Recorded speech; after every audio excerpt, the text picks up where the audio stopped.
Judging by the sound of the stream, she really had to go. I actually heard her before I saw her. Over the last 2 years, I had developed the habit of walking quietly. I had also started carrying a camera, taking pictures of things that appealed to me. I found if I walked quietly, I was more likely to get a good nature shot, catching the odd deer, squirrel, or turtle.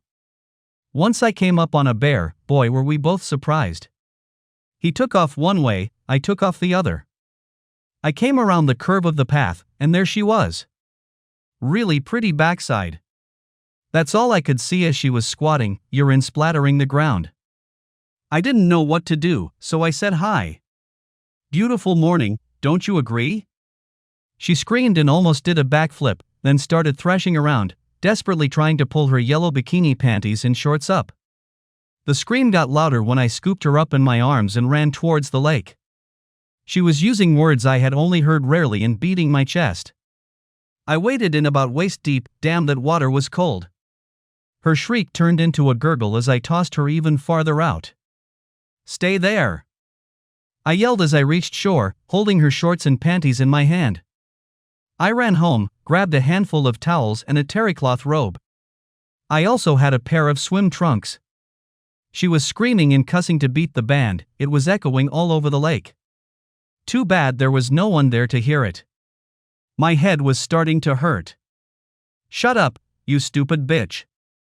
That was poison oak you were wallowing around in. The cold water of the lake will keep your pores closed. That will keep a lot of the juice from seeping in. I stopped yelling and started using a conversational tone.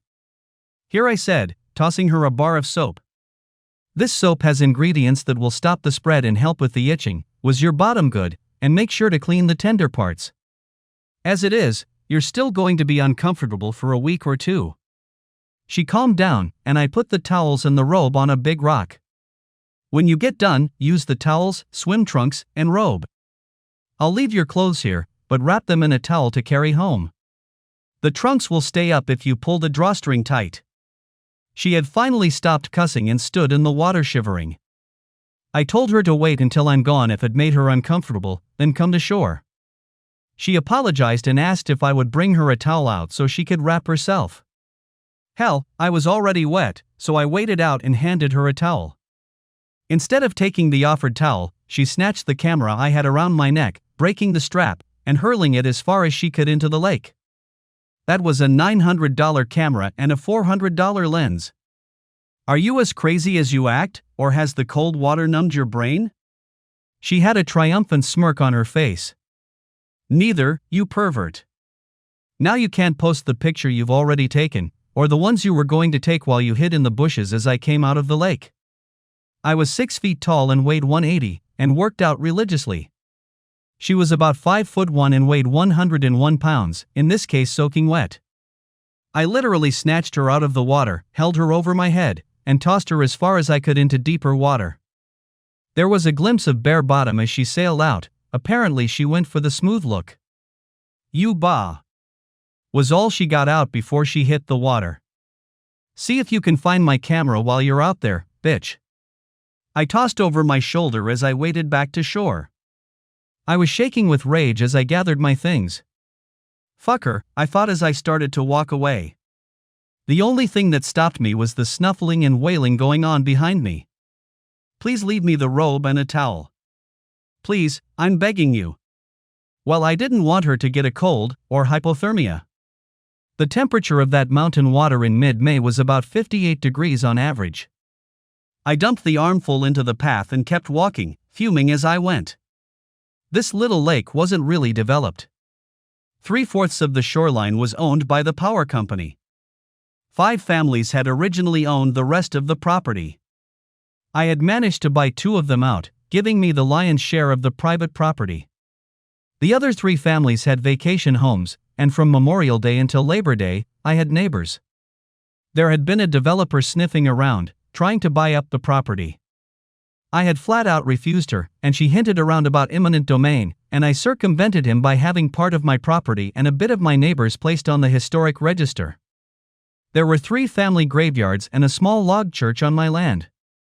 I gave free access to the descendants, and even kept the church in repair. It was often used for weddings. I let people use it for a donation to the local historical society. The power company property was in the process of being sold to the state to extend a park, so that part of the lake was safe. About 8 months of the year I was pretty much alone, sometimes even snowed in. I didn't care. If I really had to get out, I had a 4-wheel drive tractor with a scrape blade. I would clear my 3/4-mile driveway, then get out my 1958 M38A, a 1-ton, 6-wheel drive Dodge that I had fully restored. You could drive up cliffs with that thing. Most times I stayed home. My house was solar powered, with backup generators. I hadn't had a power bill in 5 years. Was I a hermit? Not exactly. I enjoyed people and often traveled for my work. I'd had a bad experience 6 years before that made me extremely suspicious of people and gave me a mountain of trust issues. I was a writer. In my youth I had dreamed of writing the great American novel. Majored in English and minored in journalism. Worked for a few years with newspapers, getting better jobs with bigger papers as my skill grew. I got my big break when I discovered corruption between local officials and state lawmakers concerning the proposed route of a 4-lane bypass. Bribery, kickbacks, strong-arm intimidation, even an attempted murder. I got a nomination for a Pulitzer and 3 weeks in a hospital out of it. The attempted murder was mine. Of course I wrote a book about the whole thing that became a bestseller in nonfiction. I got a 3-book deal, specifying one had to be a novel. The publisher agreed, knowing if it stank it would never grace a page. My second book was a biography of Billy Dixon, a larger-than-life Western hero that never got his due. I had been researching it for years before I got a book deal, so I put it together in 18 months. It surprised everyone by being even better than the first. One reviewer said he could smell the gunpowder and sweat as he read it. Both books were made into movies, and the Western got really good reviews. My novel surprised even me, staying on the bestseller lists for 3 months. It became a movie also. I got a 7-figure advance on my next contract, a 3-book deal, on any subject I wanted. I was putting the finishing touches on a book about what amounted to a small war between Union organizers, the local sheriff department, and the National Guard. It was in 1929, in a small North Carolina town. Many of the Union organizers were also communists. People on both sides were killed, including the sheriff. This was fairly recent history. I was able to interview many of the children of the participants, as well as researching the local papers, oral histories, etc. I got lucky and one of the descendants handed me the diary of his grandfather, documenting the whole thing, naming names, talking about under-the-table deals the organizers and the sheriff tried to put together but couldn't agree on, as well as a love triangle that figured prominently in the whole affair. Sex and money, politics, murder, tragedy, it had a little something for everyone, including candid photos that had never been seen. My editor and publisher were drooling. It was due out in August, and we were giving excerpts on the publishing website. If I'm so successful, why was I alone? Good question. I was married at the time I uncovered the road deal corruption, to a local girl. We had courted for 9 months, and had been married for 22 months. Newlyweds. We were still finding things out about each other. I was at the newspaper, a fairly large one for the area. Like I said, she was a local girl, working for her uncle in the local county tax office. Her dad was county manager. I always had a good source of quotes about county business if I needed one. I got along well with her family. Harvey Gantt was the chairman of the Republican Party, a local power broker, and owned a large-scale beef farm operation. Her uncle was head of the Democratic Party. To say these two didn't like each other was an understatement. Slurs and accusations flew on a regular basis. I was covering politics, and I never lacked for a story. My wife Angie once told me her dog was run over and killed when she was 8, and her uncle told her a Republican did it. She's hated Republicans ever since. Traffic through the county had been getting steadily more congested for years, and the state finally decided to build a 4-lane bypass. Making use of aerial maps, they had 4 different routes that would work. That's when the fight started. Eminent domain was a time-honored tradition of acquiring property for the greater good, and that's what ultimately happened. Some landowners actively lobbied to get the road to come through their property, while others threatened lawsuits if they even thought their land would be touched. They did impact studies, cost estimations, rough surveying, and computer mapping to determine the best course. They held monthly update meetings with the public. Finally, 2 routes were recommended by the state. When the announcement was made, everyone was stunned when neither was chosen. The route that appeared to be the most expensive and least likely was chosen. People were in an uproar. The highway commissioner held a press conference, lauding the route and refused to answer questions, giving out press packets instead. It was one of the most interesting fairy tales I had ever read. There wasn't one solid reason given as to why they chose that particular route. Something smelled bad. It was my area, so I started digging. Without getting long-winded, the commissioner, my wife's uncle and dad, and Harry Gant had conspired to have the route approved. It pretty much destroyed the biggest farming rival Harry had, taking almost his whole farm, took an unexplained bend, and just skirted Harry's farm, taking scrubland of little value. Harry got almost twice the value off his acreage, the other farmer got about 60% of the estimated value. The other farmer was no fool, and he too had friends in high places. I had reported weekly on the story, digging deep and finding a disturbing paper trail that led to their downfall. It was getting hot for everyone involved when I started getting threatening phone calls, which I taped and stored. Her father paid me a visit at home. I often worked from home, and had an office set up in a spare bedroom. I had a slogan an old reporter had given me. It was a quote, I never knew from who. It is the job of a good reporter to report the news, factually, and raise hell. I had another quote from Rikki Tikki Tavi, a Rudyard Kipling book of the 19th century.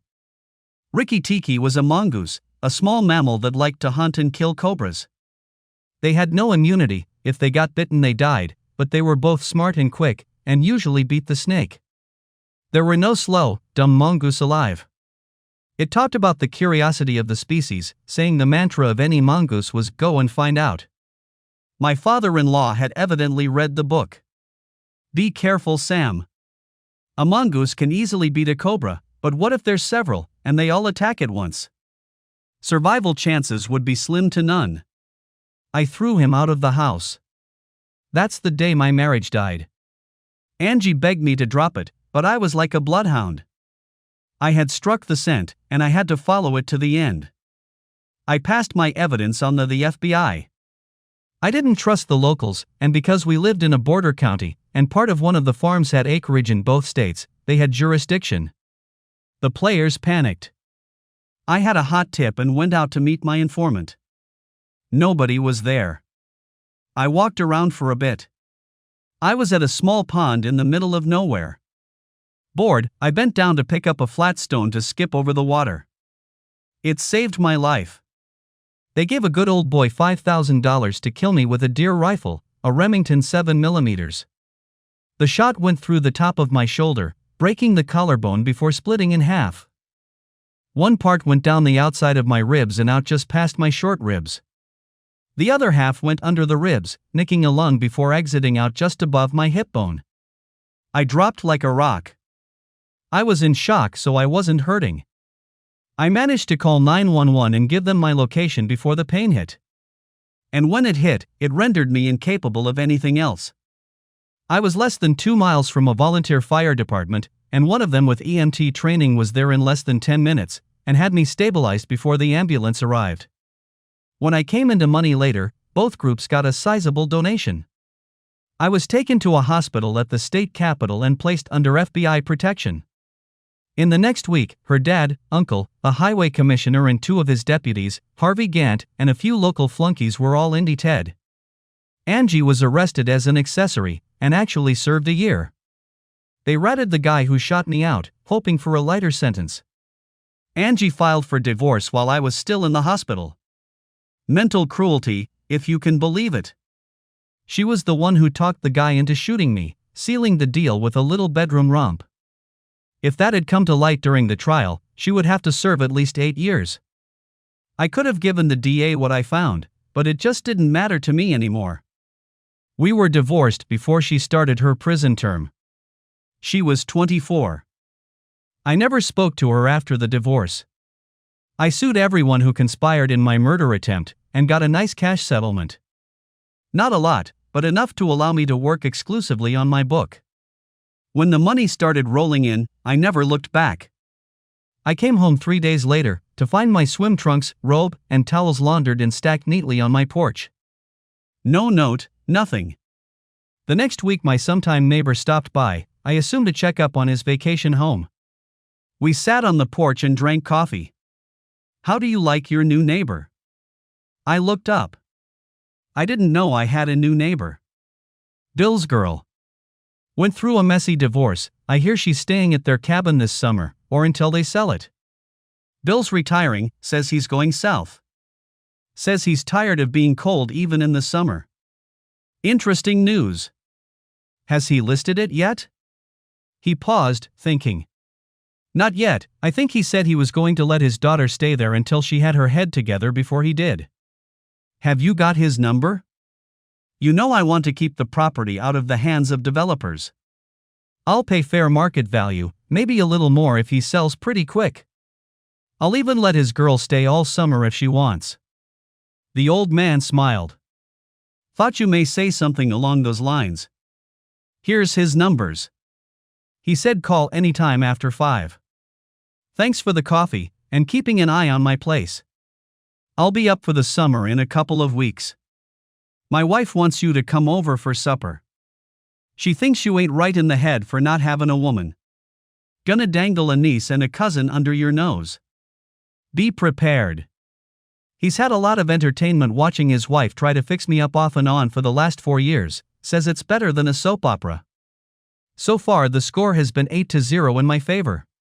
But I'll give her due, she has persistence and doesn't understand the concept of quit while you're losing. One of these days I was going to put her in one of my novels. Still I liked the old girl, when she wasn't trying to marry me off.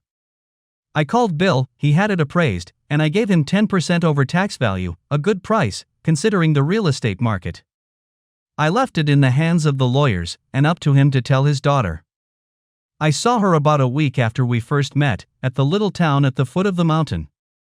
2 gas stations, 2 churches, a small grocery store, a Dollar General, and a hardware/feed store that also sold bait and fishing supplies, and a post office. 1 small diner. Anything more than that you had to travel another 30 miles to the county seat. She was pumping gas. She turned about 8 shades of red when I pulled up on the other side of the pumps. I said hello, she didn't bother to answer me. For some reason that irritated me, but I shrugged it off. Fuck her. She was gone when I came back out. The good old boys were talking about her. Bob, who had to be at least 130 years old, commented while looking straight at me. She's a looker, that one. Bet she's lonely, up at the lake by herself. Too bad she don't have a friendly neighbor or two. I smiled.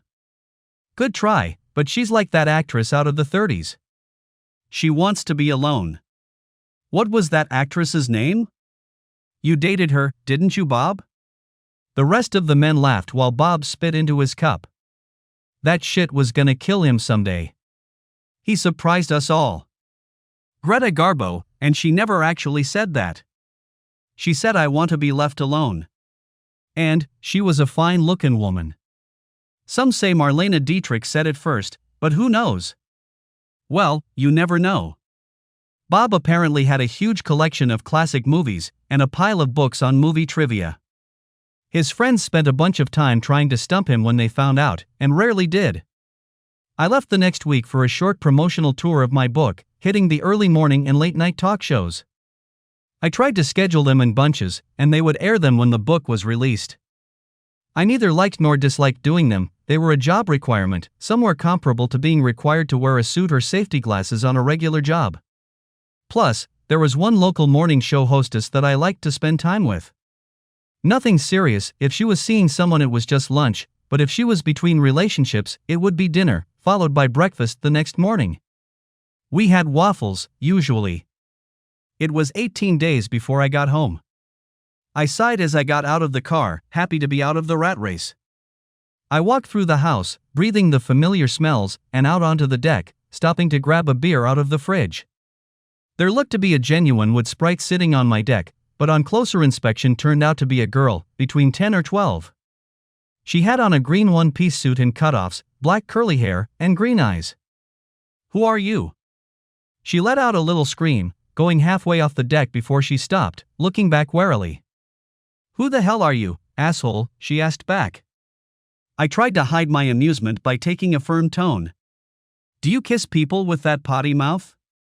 "Just my mother." "You didn't answer my question." I asked first. "Brittany Brianna Jones." "Harrison Hardison Smith." "Now Miss Jones, how do you happen to be on this deck?" She stood as tall as her 4'11" height would allow, trying to look confident. "I've got permission. Mr. Howell asked us to look in on his house. I come here because I can get Wi-Fi." I noticed the tablet in her hands. "Well, Miss Jones, that," I pointed to the house down the hill, just barely visible, "is Mr. Howell's house." "This one is mine." She went about 6 shades of red. "You sure this is your house?" "That's what it said on the deed last time I looked." "Want a Coke?" "I don't know you." T's right. "But it wasn't me sitting on your deck." "You can stay if you want." "I have questions." "Chips?" I went back in and put my beer away, getting 2 Cokes and a bowl of chips and sitting them on the table. I sat in a rocking chair while she sat at the table, asking questions one after another, between munching on chips and sipping the Coke through the straw I gave her. She started. "How come I haven't seen a jet ski or a powerboat?" "Because the state owns most of the shoreline and banned them. Canoes, paddle boats, and sailboats only." "Are you married?" "No." "Got any kids?" "No." "Live here by yourself?" "Got a girlfriend?" "Yes, and no." "Why not?" "Don't want one." "Don't want one now, or don't want one ever?" "Just right now." "You're not gay, are you?" "No, and if I was, I wouldn't want a boyfriend right now either." "Can I come back?" "Why?" "'Cause this is the only place I can get reception." We switched. I started asking her questions. "Who are you here with?" "My mom." "Mom got a name?" "Sarah Parker." She took back her maiden name in the divorce.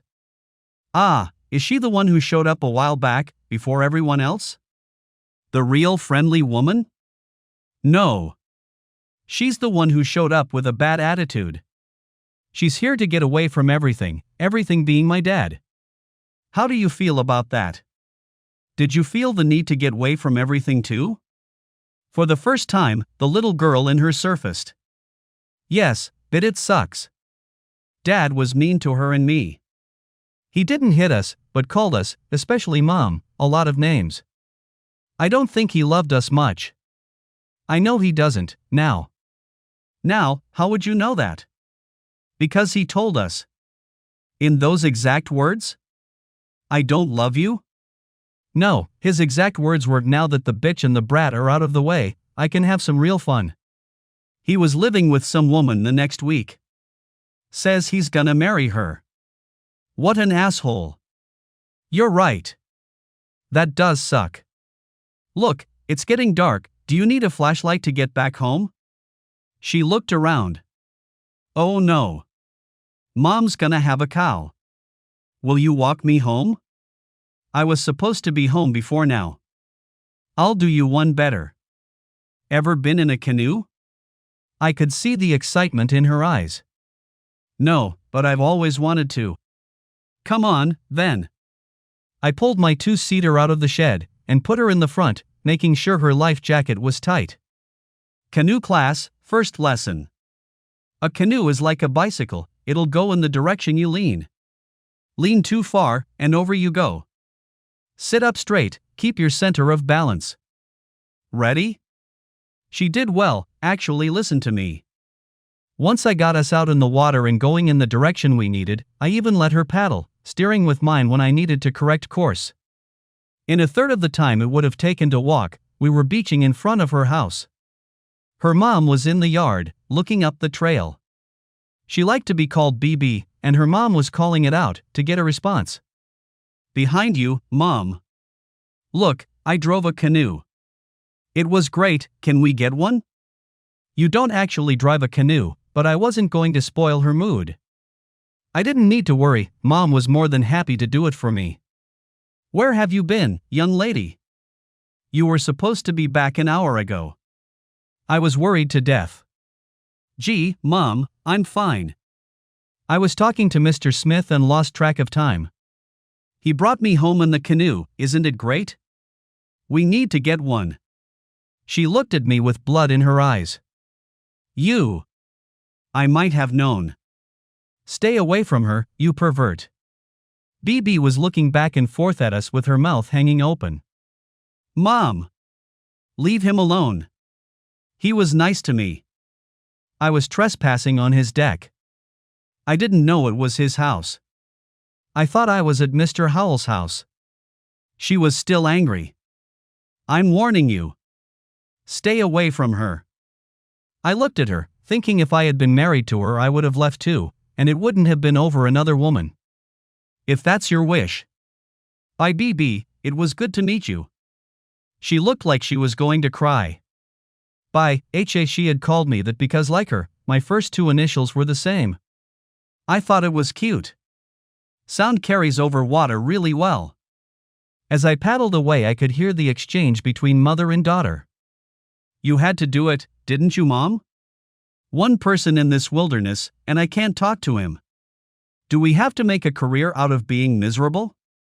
Her voice sounded weary, almost defeatist. "No, honey. But I don't trust that man. Stay away from him." "What did he do, Mom? Why do you dislike him so much?" "Stop, BB. Go on into the house, we'll make some hot chocolate. It's supposed to be summer, damn it."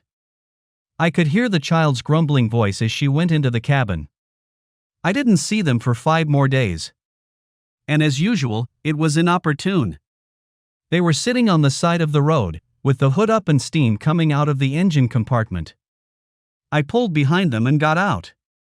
"Need some help?" "We're fine," she snapped, refusing to look at me. It was getting dark. BB didn't look fine. "All right, just thought I'd offer." I walked back to my truck slowly, shaking my head at stupid, stubborn people. I had walked around the car on the way back. It must have just happened, there was too much steam to see the problem. I heard the door fly open and running steps. It was the girl. "Please, HH, don't leave us out here in the dark." I felt bad for her. "I wouldn't do that. I was going to call a tow truck when I got down to the village to pick your car up. I figured by the time I came back your mom would smarten up enough to let me take you home." While we were talking her mom got out and came to the truck. "BB. Get in the car. I can handle this." God, that woman was irritating. And just how are you gonna handle it? I'm sure by now you know you can't get cell service until you get to the bottom of the mountain. Maybe you were going to walk the 6 miles into town, just a nice, leisurely stroll in the dark with your daughter. A good bonding moment, huh? By the time you get to town the garage will be closed and no one can get to your car until Monday. Bob refuses to work on Sunday. Then you can walk back up the mountain and on home. It's only 11 miles, more or less. I was standing close to the girl and put my hands over her ears. Get your head out of your ass, goddammit. Think of your child first, for a change. She drew in a sharp breath, ready to explode as I took my hand off B.B.'s head, hopefully cutting off any profanity-riddled rant. She was past red, she was purple. I didn't give her a chance to speak. If you need anything out of the car, get it now. If we hurry, maybe Bob will come out before he goes home tonight. BB, you can ride in the front, okay? B.B. ran and got her mother's purse and a small backpack. My truck had an extended cab, with a small back seat. Sarah refused my help getting in. BB settled into the front seat and immediately started chattering. I looked you up. You're kind of famous. Where can I get your books? I've never met a writer before. I glanced into the rear-view mirror. Was that interest on her face? Don't waste money buying any. I have a few copies you can have, just tell me when you're coming and I'll leave them out on the porch. Can I keep them? If you want. Will you autograph them for me? Yes. But first your mom has to give her permission. She turned around to her mom. Can I, Mom? You're always after me to read more. Please. It nearly choked her to say yes. Leave them on your porch tomorrow morning and I'll pick them up. If that's the way you want it. I won't be there, I'll be at church. The disbelief was obvious in her eyes. You're a church-goer? Does that shock you? I don't go every Sunday, but I try. You should come. I looked over at BB. You should come too. It'll give you a chance to meet some of the locals your age. Her eyes lit up. She was starving for contact with people her age. Can we, Mom? Please? She had the decency to look uncomfortable. Maybe later. Remember, our car is down. We couldn't go this week anyway. She turned her eyes on me. Can we ride with you? You're going anyway. I heard the sharp intake of breath in the back. I'd love for you to go with me, but that's something you should talk over with your mom first. Tell you what, I'll swing by your place about 8:30. If you guys want to go, come out. If not, I'll go on. That situation diffused. I listened to her chatter all the way down the mountain. We just made it to the garage. Bob grumbled, but agreed to get her car and check it out Monday. I was on my way to the grocery store when I found them. It seems that was their destination too. The diner was still open. Would you ladies like to join me for dinner? You should taste their pizza, they cook them in a clay oven. Sarah was about to say no, but B. was literally bouncing. Seems pizza was her weakness. Please, Mom? Please, please, please? I'll do extra chores next week.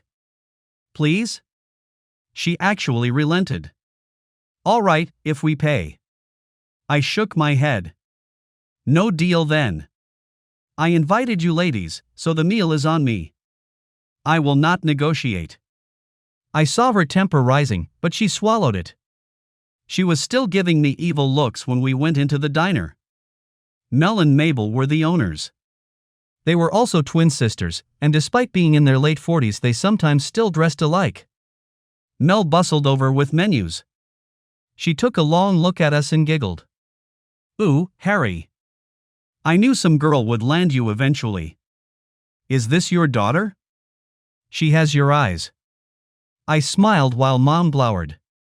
I hadn't noticed it before, but BB, like me, had green eyes. No, Mel. These are my neighbors.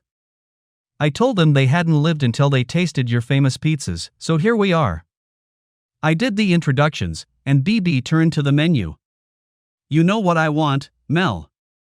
Large veggie, mushrooms, red onions, red bell peppers, basil and tomatoes, light on the sauce. Heavy on the garlic. Extra cheese. She gave me a disapproving look. In her world there was something wrong with a man who didn't subsist on meat. I wasn't a vegetarian, this was just the type of pizza I liked. BB looked over at me. Can I have what I want? Isn't that what I told you when we sat down? Mom was about to speak, but BB beat her. I want a large meat lover, double meat, double cheese, thin crust, please. Mel was beaming. Good choice, child. Now, what about you? Sarah looked confused. I'll just share some of theirs. I grinned and looked at BB. I'm not sharing, I take it home and have it for breakfast in the morning. What about you? She gave me an understanding smile. Oh, no. This one is mine. I intend to eat it all tonight. Mom, looks like you're on your own. She didn't know what to do, so she ended up ordering a medium pepperoni. Make that a large, Mel, double the pepperoni. And a picture of the house special, please. There was a local company who specialized in root beer and sarsaparilla soda, very good products. It even came on tap, and was a local favorite. It looked like Bock beer. I poured a small taste and handed it to BB. Sarah went red in the face, thinking I was corrupting her daughter. How dare you give my daughter alcohol? What kind of place is this? The other diners looked over and grinned. BB played it up. This is great, Mom. Have a sip, we'll both be feeling silly. Before she could say another word, a frosted mug was thrust into her hands. The smell hit her and she tasted it. She got even angrier. Root beer. Why didn't you tell me? You never gave me a chance. Did you seriously think I would give a child alcohol, especially in a public place? You have issues, anybody ever tell you that? She sulked until the pizzas came out. The double meat pizza looked like it was about 6 inches tall with the toppings. BB was actually drooling. Mel told me later she put 200 pepperoni slices on the one for Sarah, and extra cheese. Mine was the only average-looking one in the bunch. The way BB attacked that pizza was definitely unladylike. Sarah ate 3 pieces, while I had only 2. BB was about to go for her 4th slice when I made her stop. Don't eat that. Leave room for dessert. Her eyes got big. She started drooling again. Do you like chocolate? Does Justin Bieber use hair products? Chocolate is my favorite. I didn't give Sarah a choice, and got 3 of the house specials. Large, triple chocolate brownies with caramel sauce and nuts, served hot with whipped cream and a small bowl of vanilla ice cream on the side. I thought BB was actually going to cry. I grinned. Now you know why I only had 2 slices. Enjoy. They both gave valiant efforts, but could only get half down. I ordered another each to go, and had the leftover pizza boxed. I think BB was actually waddling when we got to the grocery store. Thank you. I couldn't believe what I heard. I'm sorry, what did you say? She darkened up. I said thank you. BB really enjoyed tonight. I did too. It sounded like she would rather have had an root canal than admit it. You're welcome. I had a good time too. You really should let her go to church tomorrow. She needs kids her own age around her. The friendliness was gone. I'll decide what's best for my daughter. The rest is none of your business. I just looked at her. As you wish. She didn't speak to me again, but BB was bubbly. She talked nonstop all the way back up the mountain. When we pulled in the drive, she gave me a big hug. I saw Sarah's face freeze in hard lines. Thanks, HH. I'm gonna have pizza for breakfast too. You're welcome, baby. Maybe we can do it again sometime. Go on in the house, now. I want to speak to your mother. She looked between me and her mom, gave a sigh, and went into the house. She glared at me. What? I waited a second, hoping she would calm down. I need to tell you something. I'm not him. Him who? Your husband. Neither is any other man on this planet. Don't tar and feather us all because you ended up with a world-class asshole. Believe it or not, we have no interest in hurting you. You could actually be friends with some of us if you'd calm down. Get your ass off your shoulders, or your head out of your ass, or whatever contortionist trick you're using to keep reality away, because it's not good for you. Or your daughter. You got shit on. I understand it. My ex-wife paid to have me murdered. Screwed the guy, too, to seal the deal. I got shot. Nearly died. I'll show you the scars sometime. That doesn't mean I think every woman I meet has a hit out on me. Quit feeling sorry for yourself and think about your daughter. End of rant. She was quivering, she was so angry. Thank you so much for your concern, but I'll decide what's best for me and my child. Good night. She stormed inside and slammed the door. Oddly, I was in a good mood the rest of the night. She must have a change of heart, because they were both on the porch waiting when I pulled up the next morning. And they both looked very nice in their dresses. I complimented them. BB was in such a good mood she let her mom sit in the front. I was telling them about the church as we drove. I don't know what religion or denomination you are, but this is a Baptist church. About half the congregation are black, as well as the reverend. There's just not enough of us to have two churches. The only alternative is going all the way into town. They're good people, they'll make you welcome. When we got out, I slipped BB a 10 for the collection plate. I assumed they had money, hadn't really thought about it. I just wanted to make her comfortable. We were there a little early, so they got a handshake and a hug from everyone, especially the preacher. He had a daughter close in age to BB, and he introduced her. They seemed to hit it off. Soon they were clustered with 3 more girls in the same age group, 1 black and 2 white, whispering, giggling, exchanging email, Facebook, and phone information. It was a good sign. I noticed a few young boys checking out the new girl. That left Sarah with me. I bet she was about ready to kill the next person who asked if she was my new wife, but she smiled and made an effort to be friendly. It got interesting when Sunday school was called. BB disappeared with her new friends, while Sarah and I sat with young adults, singles and married. Our teacher was a new age type of woman. We didn't discuss scriptures, but how to hold relationships together, how to deal with grief, adversity, and temptations. How to follow the rules of Christianity in the real world. The discussion was quite animated at times. Sarah got really quiet, but suddenly spoke up about temptations and forgiveness. Sometimes, despite everything you do, you fail. Sometimes love and forgiveness just isn't enough. Sometimes you just have to give up and recognize things don't always work out. What do you do then? She was crying.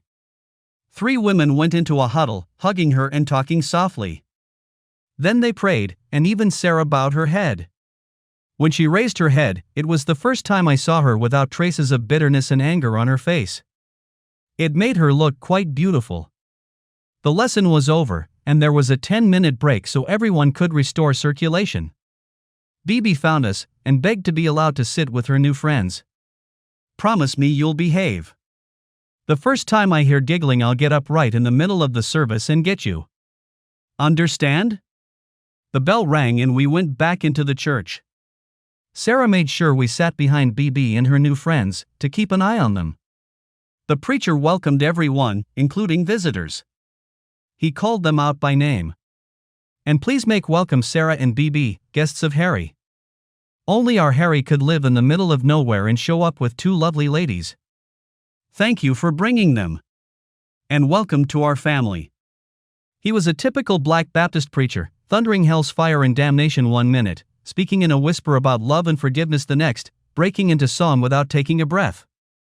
In all the years he served that church, I don't think anyone ever went to sleep during one of his services. The biggest surprise of the day was when we sang the first hymn, and the soprano voice of an angel echoed in the chapel. Everyone looked to see who it was. BB didn't even notice until the preacher came up to her as she was singing and hugged her. It might have embarrassed her a little, but she never missed a note.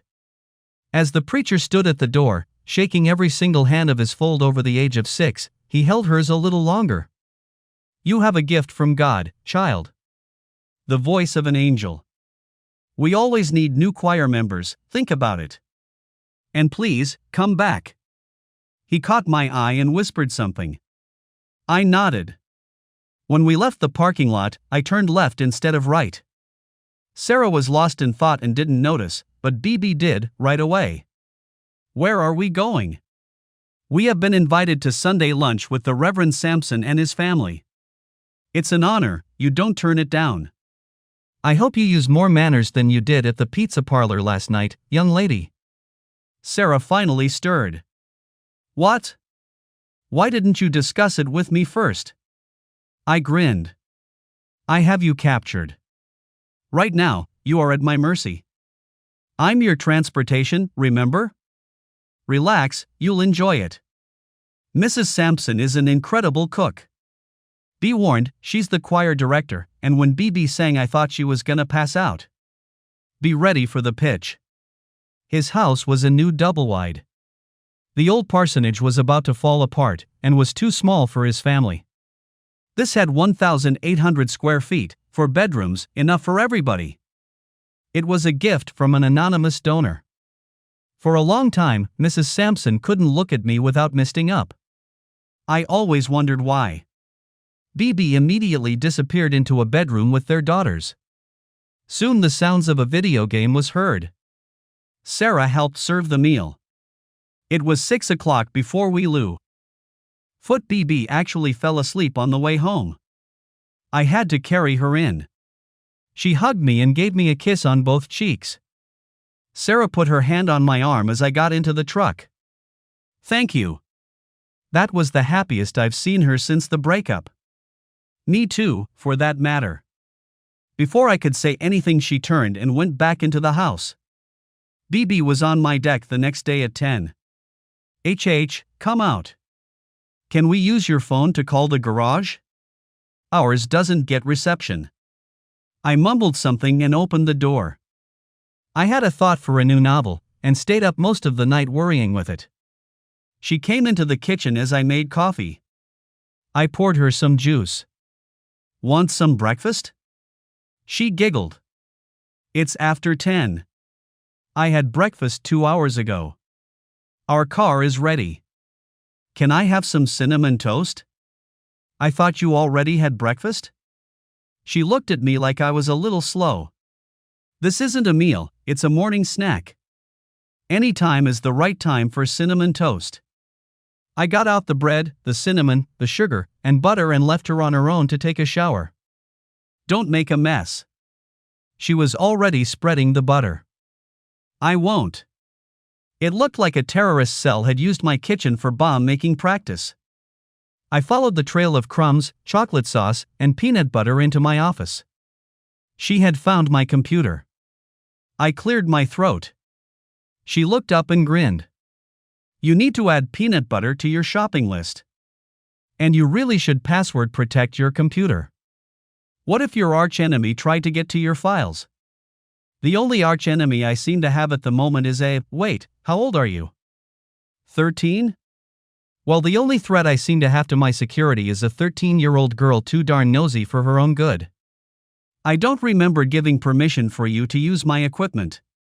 She waved a piece of toast around carelessly. A splotch of chocolate sauce hit my screen. I knew you wouldn't mind. And I'll clean up, I promise. Look. It was her new friends from church on Facebook. Can I have a few more minutes? Now you're asking? Stay here. I'm taking your mom to get her car. This place better be clean when I get back. I know you'll do it anyway, but eat anything you want. She waved a piece of toast around in goodbye while the other worked the keyboard. How can kids do that? I pulled into her drive and tapped the horn.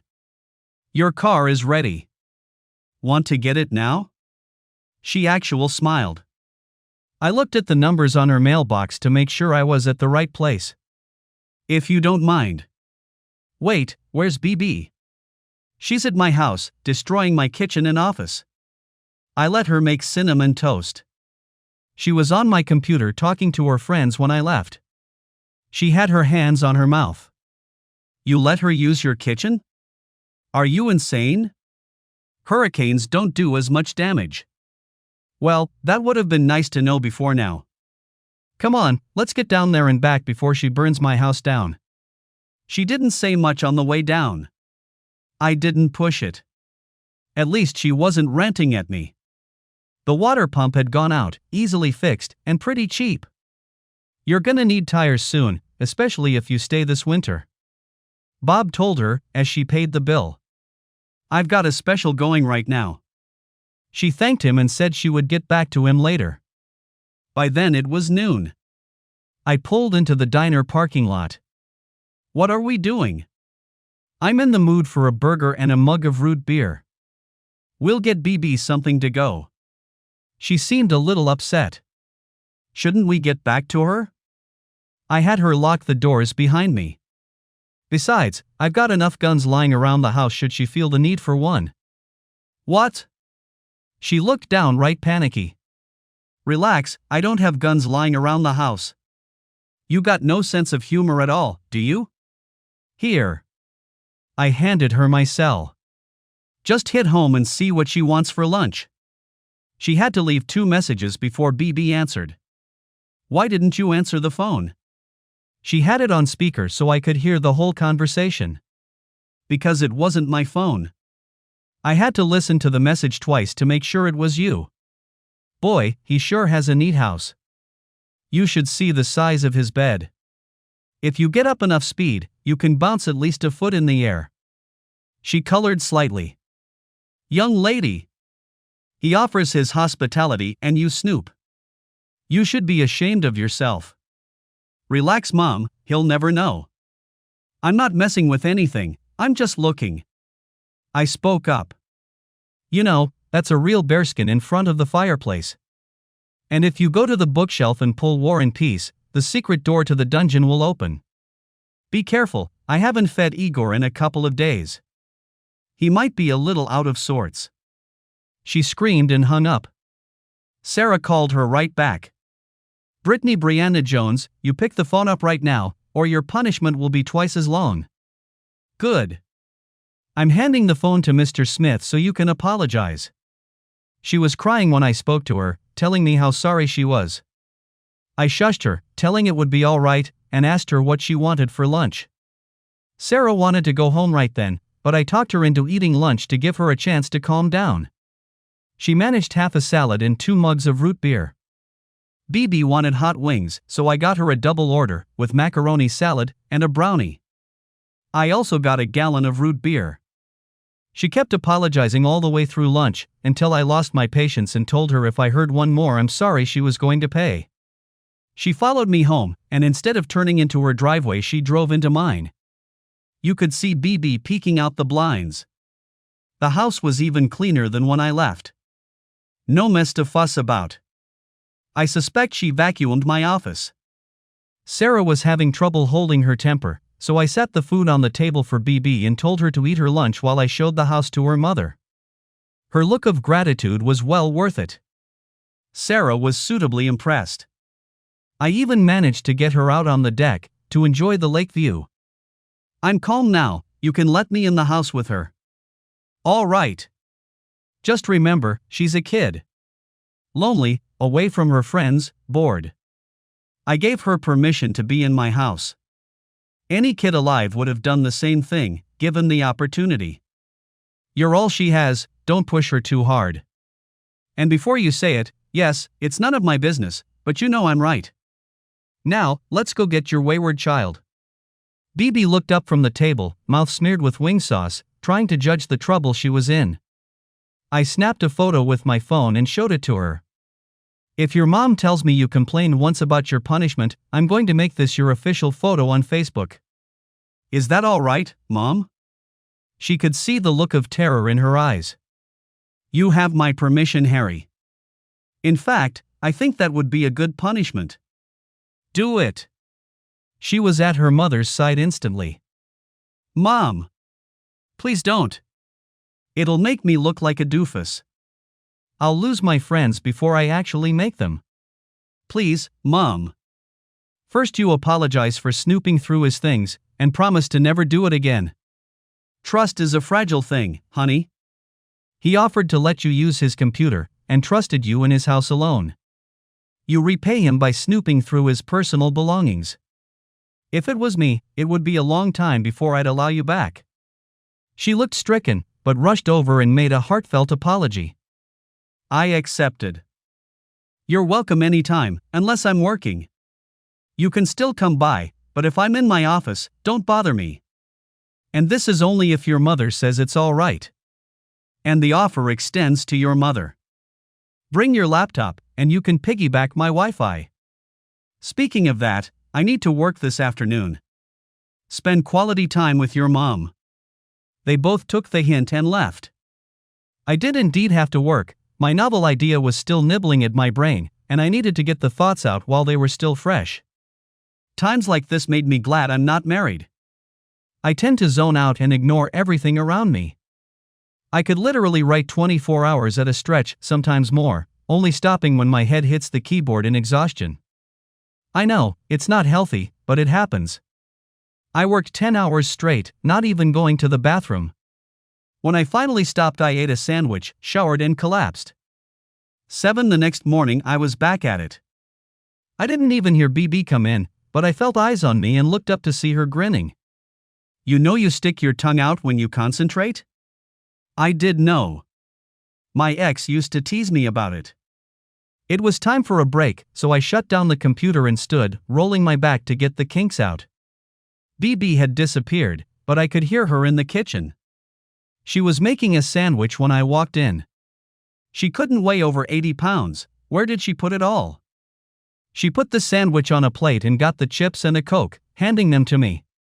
I bet you haven't eaten yet, have you? Let's go out on the deck, it's so pretty today. It was, and I hadn't eaten it all that day. I inhaled the sandwich while she chattered away. Can we take a canoe ride? Sure, as soon as your mom says it's okay, and I need to hear it directly from her. She looked crestfallen, but agreed. She cheered up instantly, telling me they were definitely attending services Sunday. Seems they were Catholic, but never attended. I couldn't understand why people would kill each other in the name of religion. The concept of my God is better than your God, and I'll kill you if you disagree, was just so outlandish I would never understand it. Dad didn't like us to go, but we tried to attend holiday services. Our church was so huge. I like this one much better. True to a cliché, I didn't think about religion much until I got shot. Something about laying on the ground watching your blood pool makes you re-examine your priorities. I wasn't 100% in agreement with some things, but it gives me comfort, and most times that's enough. I give a lot to my church. I have it, so it's not a big deal. We worked out a system. BB came out every day, and if I had a red card stuck in the window, it meant I was working and leave me alone. She would creep quietly in, go directly to the fridge and get a drink and a snack, and go out on the deck. She would sit under the umbrella so she could see her computer screen better, and play games or talk on Facebook. If she saw me get up, she would follow me around, asking a million questions. She really liked my book on Billy Dixon. It made her want a horse. She liked my book on the road corruption, but it upset her to find out I'd been shot. I had my shirt off sometimes, working in the yard, and she noticed the scars. It made her quiet for a few days. Children do not like to dwell on mortality. A 13-year-old thinks she'll live forever. I wouldn't let her read my novel, it had too much adult content for her age. Alright, it had a lot of sex scenes. One reviewer said it teetered right on the edge of erotica. But it was a good story, and erotic sold well in the current market. The movie almost didn't get the R rating it needed to be seen in theaters. Sarah took a copy, and for a few days later it seemed she was looking at me with an unreadable expression. They also discovered my bookcase, that took up one whole wall of my den. Some were old classics that I had read in my youth, some fairly new novels with autographs I had collected, some how-to and technical manuals I had gotten as research for my books. A good many were biographies and histories. Sarah borrowed a few, and I would often find BB curled in my recliner reading, having been there for hours. Sarah had thought out a good bit. Mrs. Sampson, turns out, had taken some counseling courses in college, and Sarah went to see her once or twice a week for a while. It helped her, a lot. Her parents came up and spent 3 weeks with them, and I didn't see them much. Her dad came up to see me one afternoon, and thanked me for buying his property, keeping it out of the hands of developers. Diamond Realty was sniffing around the other day. They know that the last 2 landowners on this side of the lake are you and Jimmy Howell. They've made Jimmy an offer. If they get it, they'll use it as a base for development and try to get yours through eminent domain. Little vacation condos will pop up everywhere. I'm glad I won't be around to see it. That was news to me. I made a mental note to talk to Jim and get my lawyer going on a plan to block development. Thanks for letting Sarah and BB stay. They'll be going back to Chicago pretty soon. Sarah is a teacher and has to be back the week before school starts. She wouldn't go back, I don't believe, if she could find something local. They like it here. But everyone is laying off these days, and she's having no luck. I worry about them, financially. Her jerk of an ex hasn't been real reliable about alimony and child support, and she doesn't have the money to take him back to court. He paused, looking out across the lake. I'm gonna miss this place, we had a lot of good times here. Before I go, Sarah doesn't know you bought our place, does she? I had to confess. No, when we first met, we didn't get along very well. If she knew I owned the property, her pride would have made her move or try to pay rent. If you haven't already, don't tell her. She seems much happier, lately. I don't want to spoil that. Do you know they joined the church? BB is a featured soloist in the choir.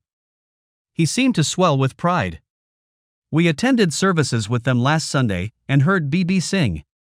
Her grandmother cried, she was so proud. It was good to see them both smiling. Well, Harry, I don't know if we'll be back, we're moving to Florida this fall. If I never see you again, I hope you have a good life, and it brings you what you need regardless of what you want. So long, Harry. I shook his hand and watched him walk off, pausing here and there to catch a view. I was gonna miss him. I went back into the house and made a few phone calls. My publisher was in Chicago. So is my lawyer. He was an entertainment lawyer, but his firm also did criminal and civil work. He listened to my story, and one of them paid a little visit to Mr. Parker. Seems on investigation he was a lot more financially secure than he told his ex and daughter. The next week Sarah got 2 checks, one for alimony and child support including all arrears, and a nasty note from him asking her to call off the dogs. Sarah of course had no idea what he was talking about, she was just glad to get the money. We had bonded, sort of. She would be the sweetest person in the world for 5 minutes and then turn into a screaming bitch for 2 hours. I found I could only take her in small doses. It was sad really, I was attracted to her in spite of her bad case of UMS, ugly mood swings, and adored BB. I was pushing 30, maybe my male version of a biological clock was kicking in. I had to go see my publisher to plan the hoopla that always went with a new book and was gone for 6 days. I was young, fairly handsome, and very marketable. The public relations firm assigned an assistant to me to make sure I made my appointments and make sure I didn't do something stupid, fairly common for writers. She took her job seriously, staying by me 24 hours a day, literally. She was nothing if not dedicated to her job. She surprised me the first time, sliding into the bed with me while I was asleep.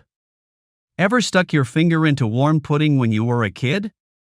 Hot, smooth, solid yet yielding? That's what it felt like. I woke to see a slender, well-defined back arching backwards, attached to one fine-looking ass, as she did a reverse cowgirl on me. I instinctively grabbed her, and she grinned over her shoulder. Oh good, you're awake. Now we can get serious. I didn't think the human body could move that fast. If there was ever a version of a human jackhammer, she was it. She knew I was getting close, and she suddenly stopped, sitting upright.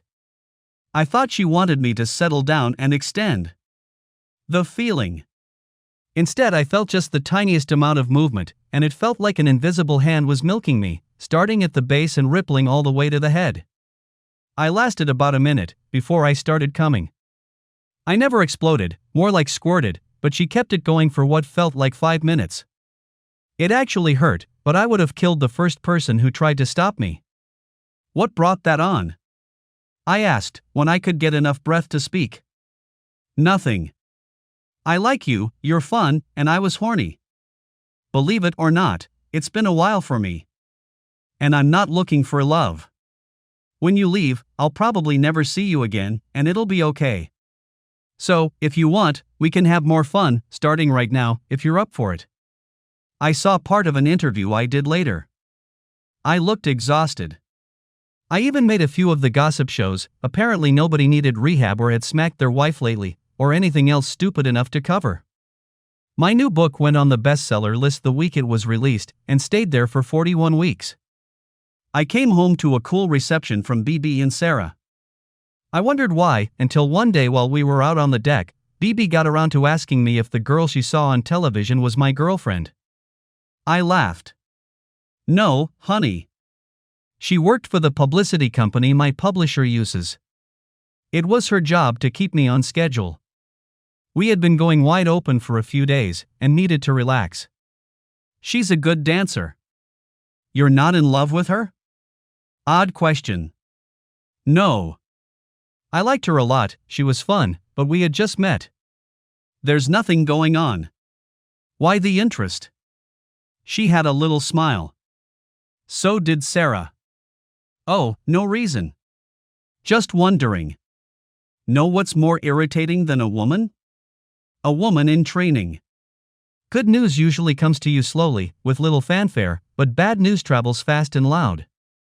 Sarah had taken some of the money she had gotten from her ex and had put a phone in, and they now had computer access. They still came over, just not as often. For a couple weeks I would think I heard BB in the house, but it would be wind or imagination. She had bonded with Reverend Sampson's daughter, and they were almost always together, at one house or another, cutting even more into what I considered my time, and Sarah grew even more distant. With her, I never knew why. The church was planning the end of summer picnic that I always hosted. It wasn't a big deal, I had a large yard and house, plenty of room to park.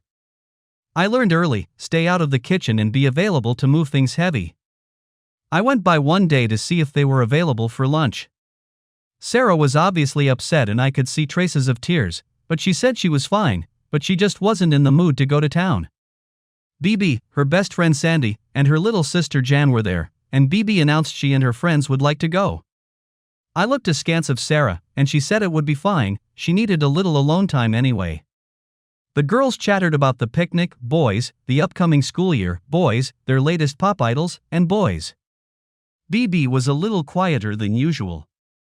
I caught a chance to ask her what was wrong when her friends got captured by a lady from our church, who was on the picnic committee and wanted them to volunteer for an activity. BB already had her assignment, so she didn't have to participate in the discussion. What's up, B? And don't try to song and dance me, your mother is definitely not happy. I saw a glimpse of fear on her face. Mom lost her job. She didn't have tenure, and they blamed the economy and let her go. I think my dad had something to do with it. Without her job, we can't afford a good apartment. She's been working on her resume, but there's nothing here either. Dad is hinting about seeking custody, saying he can provide for me better. If that happens, it'll kill both of us. We don't have the money for a lawyer, we're in deep trouble. SH. He let a few tears go, and I gathered her to me and hugged her, tightly. Hush, baby. Maybe I can help. Let me talk to some people. Come by the house day after tomorrow.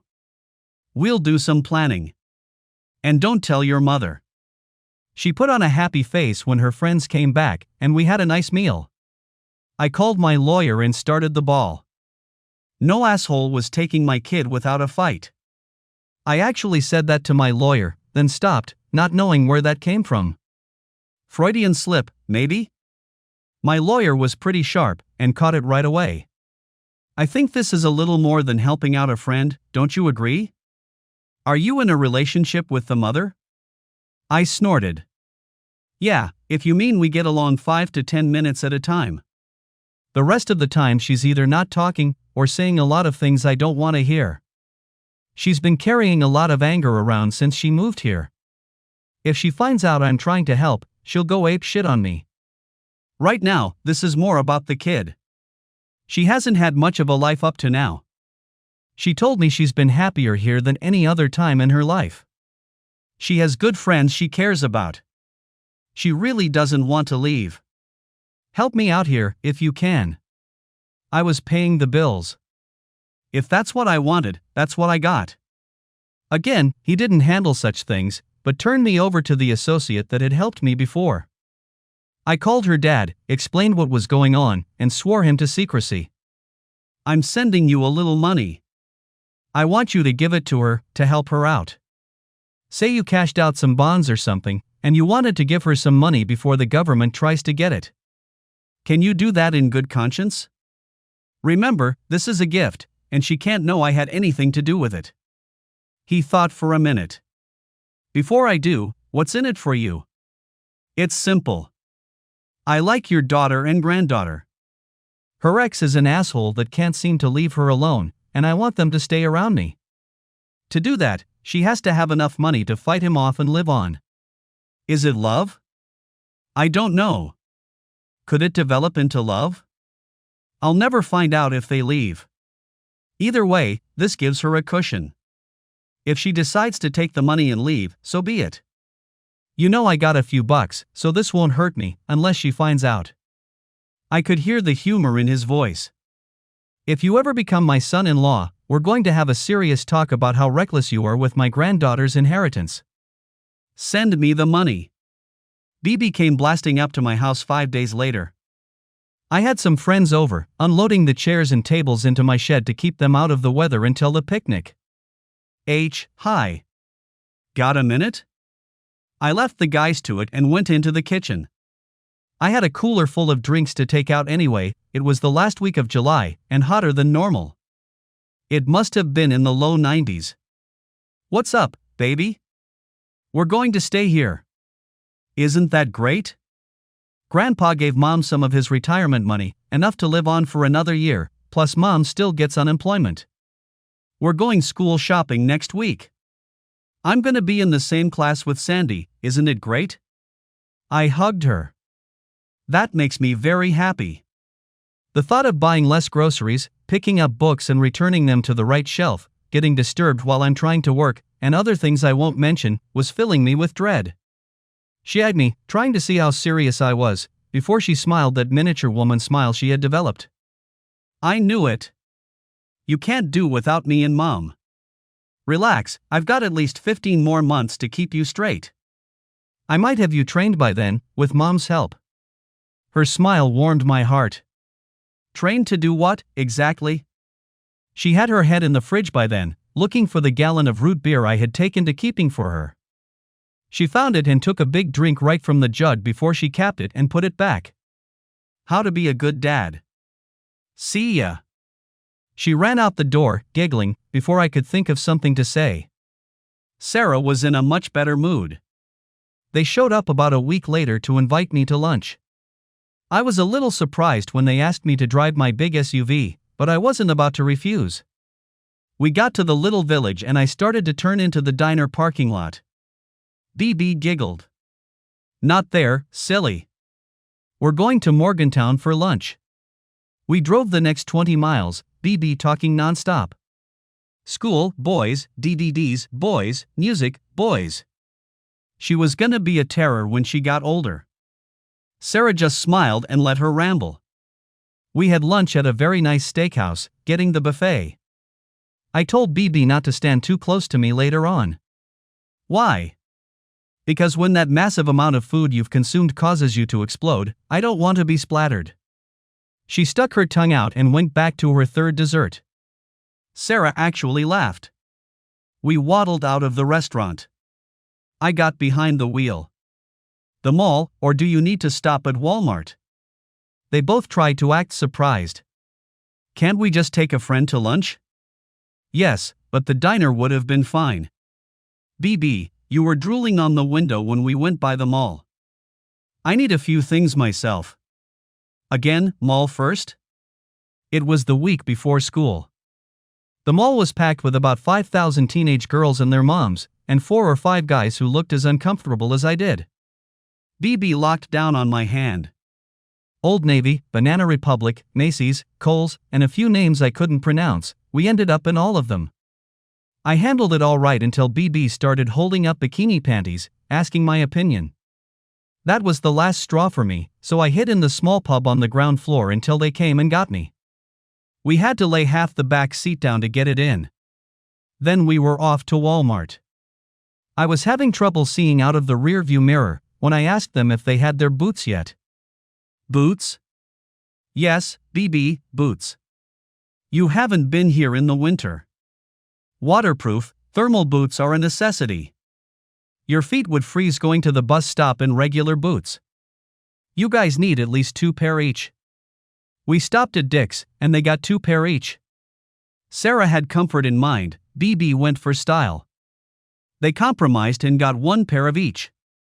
Sarah went to use the restroom and I grabbed BB and hustled her over to the coats.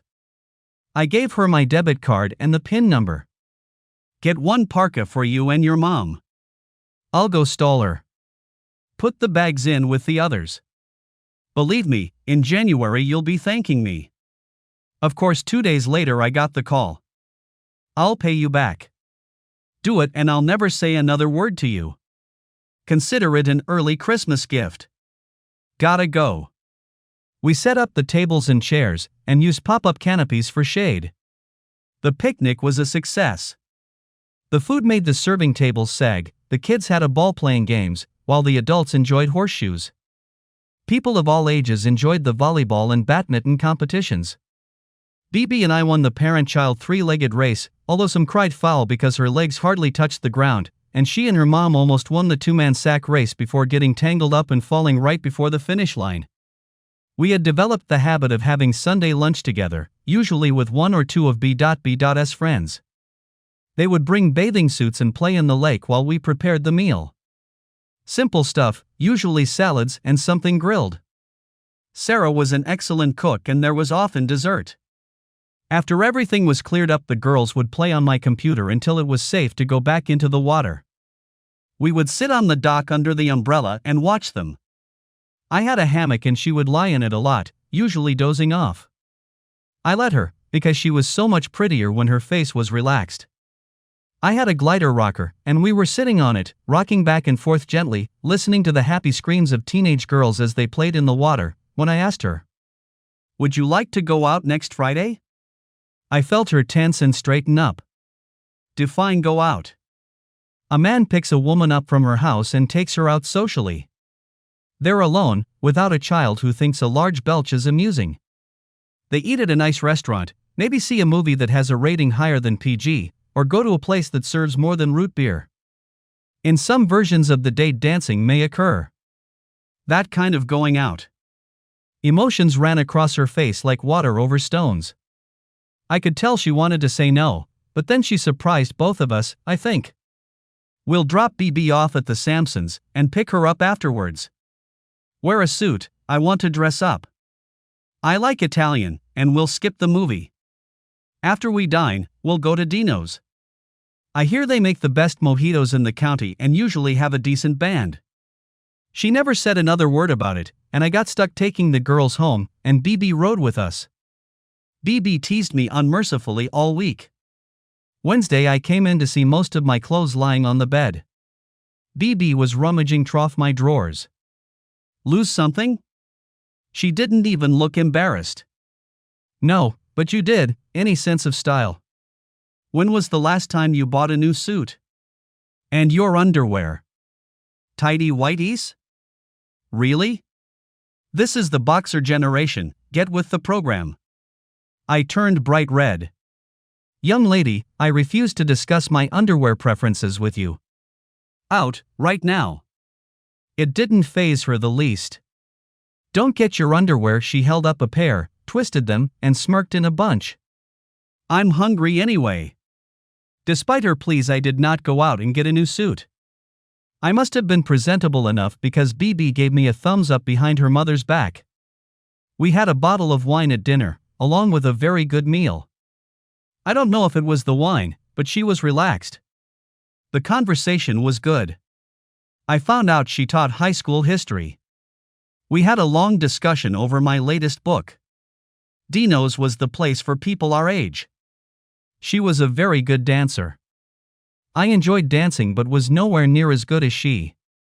She said with me until I was gasping. She sat, tapping her foot. A friend came over and asked her for a dance. She looked at me. Fine with me, let someone else try to keep up with you. Her smiling face as she twirled out on the dance floor told me I had made a wise choice. She danced with him and two others, always making sure I danced every third one with her, and all the slow dances. As the night got later and the mojitos starting working, she got closer and closer. I couldn't help it, that fine body rubbing up against me hard as a rock. The first time she felt it, she drew back a little. The second time she didn't bother. I tried to apologize. Don't, she giggled. It's nice to know I still have it. We closed the place, and I had to support her out to the car. I propped her against it while I unlocked the door. I don't know who was surprised more when she grabbed me. We must have kissed for 5 minutes.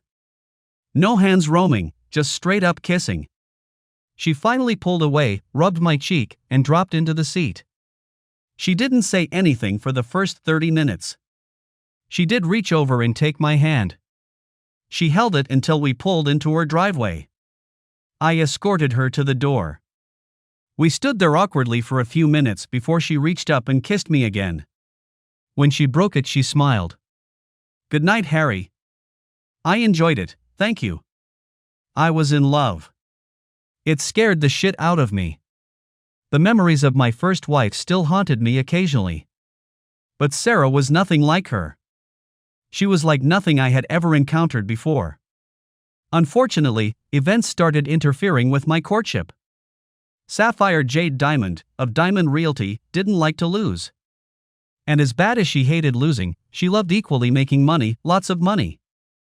Twice now that pissant author had thwarted her attempts to gain control of the lake shore.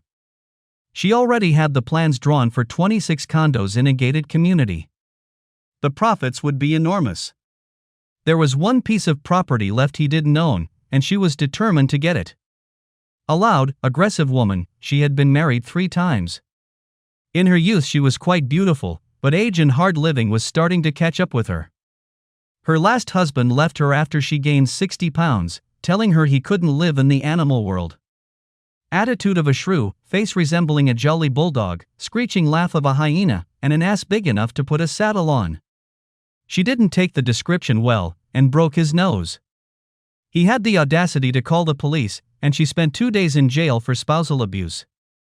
By the time she got out, he had taken everything out of the house he wanted, and half the bank accounts.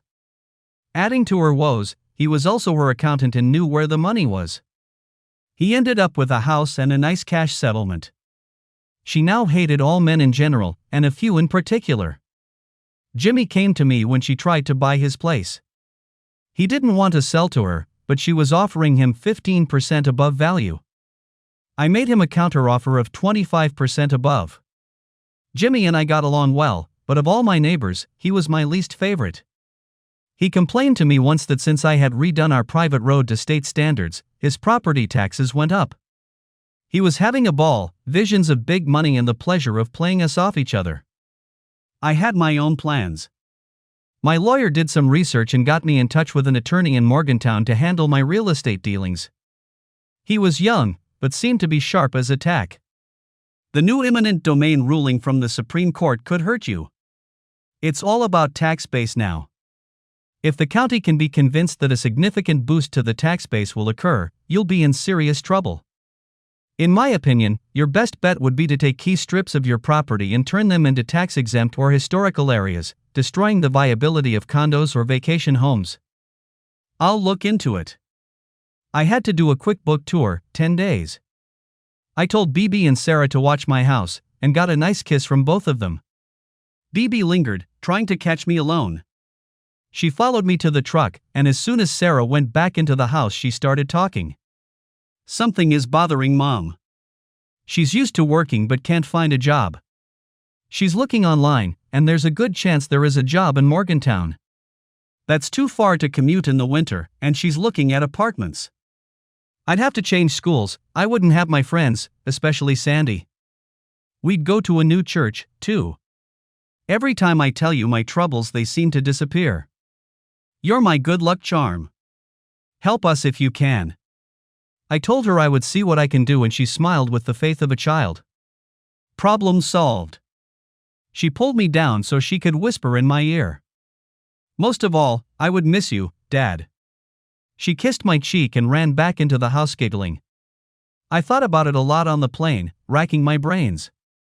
Our little county has a paper that is printed bi-weekly. The editor is often quoted saying there just isn't enough interesting stuff going on to fill a daily.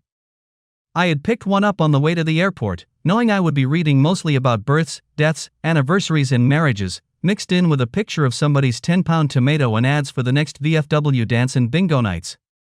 Maybe a crime report, mostly vandalism by teens like throwing bubble bath in the fountain in front of the courthouse or painting love messages on the water tower. The front page caught my eye. End of an era, it read, picturing a smiling woman with white hair standing in front of a brightly painted cargo van.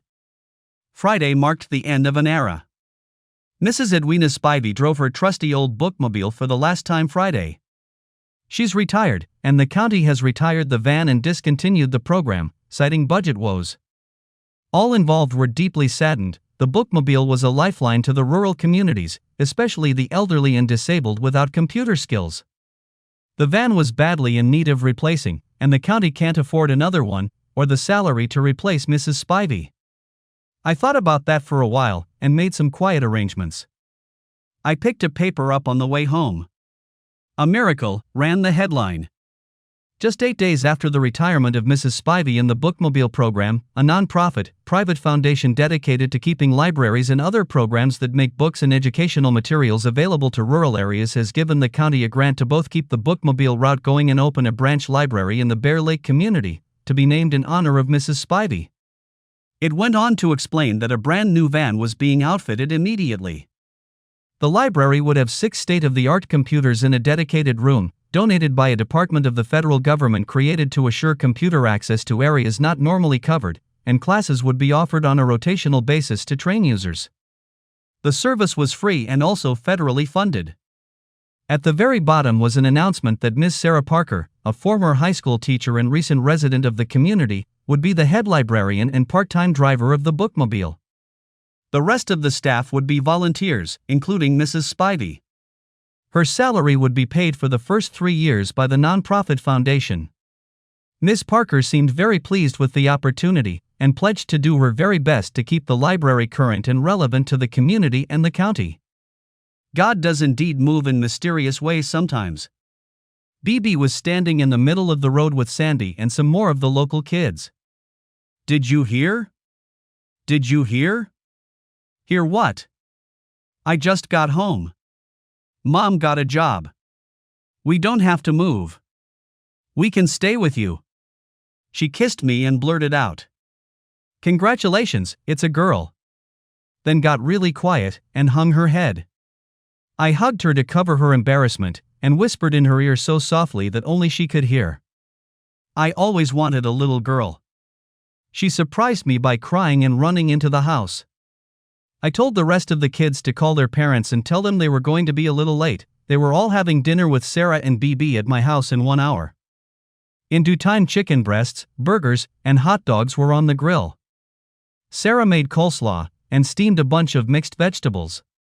We sat watching them eat and chatter. Soon they were by the lake, where they had spent the afternoon. Cool weather was on the way, and they wanted to enjoy every moment. Sarah rocked and smiled, watching them. "You heard?" "Yeah," BB almost threw herself in front of the truck to tell me. "Congratulations." I was so surprised when I got the job. They told me they wanted someone that lived in the community to run it, and my teaching credentials put me at the top. Not what I imagined my life to be, but I'm very happy. It's going to be a challenge, but the emotional rewards will be worth it. I'm gonna hit you up for books from you and every author you can strong-arm, you know that, don't you? I was laughing when I told her I would expect nothing less, and I would talk to my publisher as soon as I could. It was probably one of the happiest moments of my life, sitting in the glider holding her hand while we watched the kids play and splash in the lake. BB would look up towards the house and smile occasionally. She wanted to take her friends for a canoe ride and was disappointed when I told her no. "Aside from Sandy, none of you have experience. The worst thing I could do would be turn you loose. You'd flip over, maybe get hurt. Sorry girls, but I can't let you." BB was disappointed. I had bought her a small 2-seater for her birthday and taught both how to use it. BB discovered my kayak, and soon she was out in the water paddling like she had years of experience. I thought Sarah was going to pass out when she flipped it over and paused for a second before she righted it. Sarah was ready knee-deep in the water by then. "Relax, Mom. Watch this." She rolled about 5 times, laughing and splashing before Sarah made her stop. "I get it. You know what you're doing. Now stop showing off. She gave me one of those looks I hadn't seen in a while. I decided the best defense was a good offense. What? You didn't want me to teach her? She had been eyeing it all summer. I figured if I didn't teach her, sooner or later she'd sneak it out. Without training, those things are dangerous. I could see it was an internal battle, but in the end she let it go. Looking at the disappointed faces, she made an observation that changed both our lives. You know, it's too bad these kids don't have a place like this to go to in the summer. It's all state property except our corner, and there is no access anywhere. There's summer camps, mostly Methodist and Baptist, but most are halfway across the state and most kids can't afford to go, even if they could get there. I almost knocked her off the swing with my kiss. She was surprised no end, but she responded. Whoa, what's going on here? The kids were standing there looking at us. I grabbed BB and twirled her around before kissing her too. I always knew librarians were smart, but your mother is a certified genius. Come on, help me get this crew home and I'll tell you about it later. Sarah didn't know what happened, but she knew it was good. She waved us off. Go on, take them home. BB, stay with me to clean up. I hustled the kids home. Reverend Sampson and his wife looked at me and knew something was up. What are you grinning about? Mrs. Sampson asked. Did you read the paper today about the library? They both smiled. A miracle indeed. June and I both agree this will help everyone. June is going to volunteer 1 day a week if she can work it into her schedule. Remember the tagline at the end of the story. God does indeed move in mysterious ways, and today I think he smiled down on all of us. I wouldn't give them any details. Later on, when I told my girls, they actually cried. They didn't know about Diamond Realty, and the thought that they might lose their home and the beauty of their surroundings shook them badly. I approached Jimmy Howell, told him what was going to happen if my plan went through, and told him I would honor my last offer if he agreed right away. I had my lawyer with me, and a check already made out. He was no fool, and when I told him he could still stay there the rest of the season, he accepted immediately. It was a tricky deal and I had a whole team of lawyers on it, but a month later it was done. A season of miracles read the headline. Bear Lake, until now in private and state hands, is now in the public domain. Almost all the private acreage has been purchased by a non-profit, non-denominational foundation. It will be developed, disturbing the land as little as possible, into a spiritual retreat, catering mostly to children of all faiths.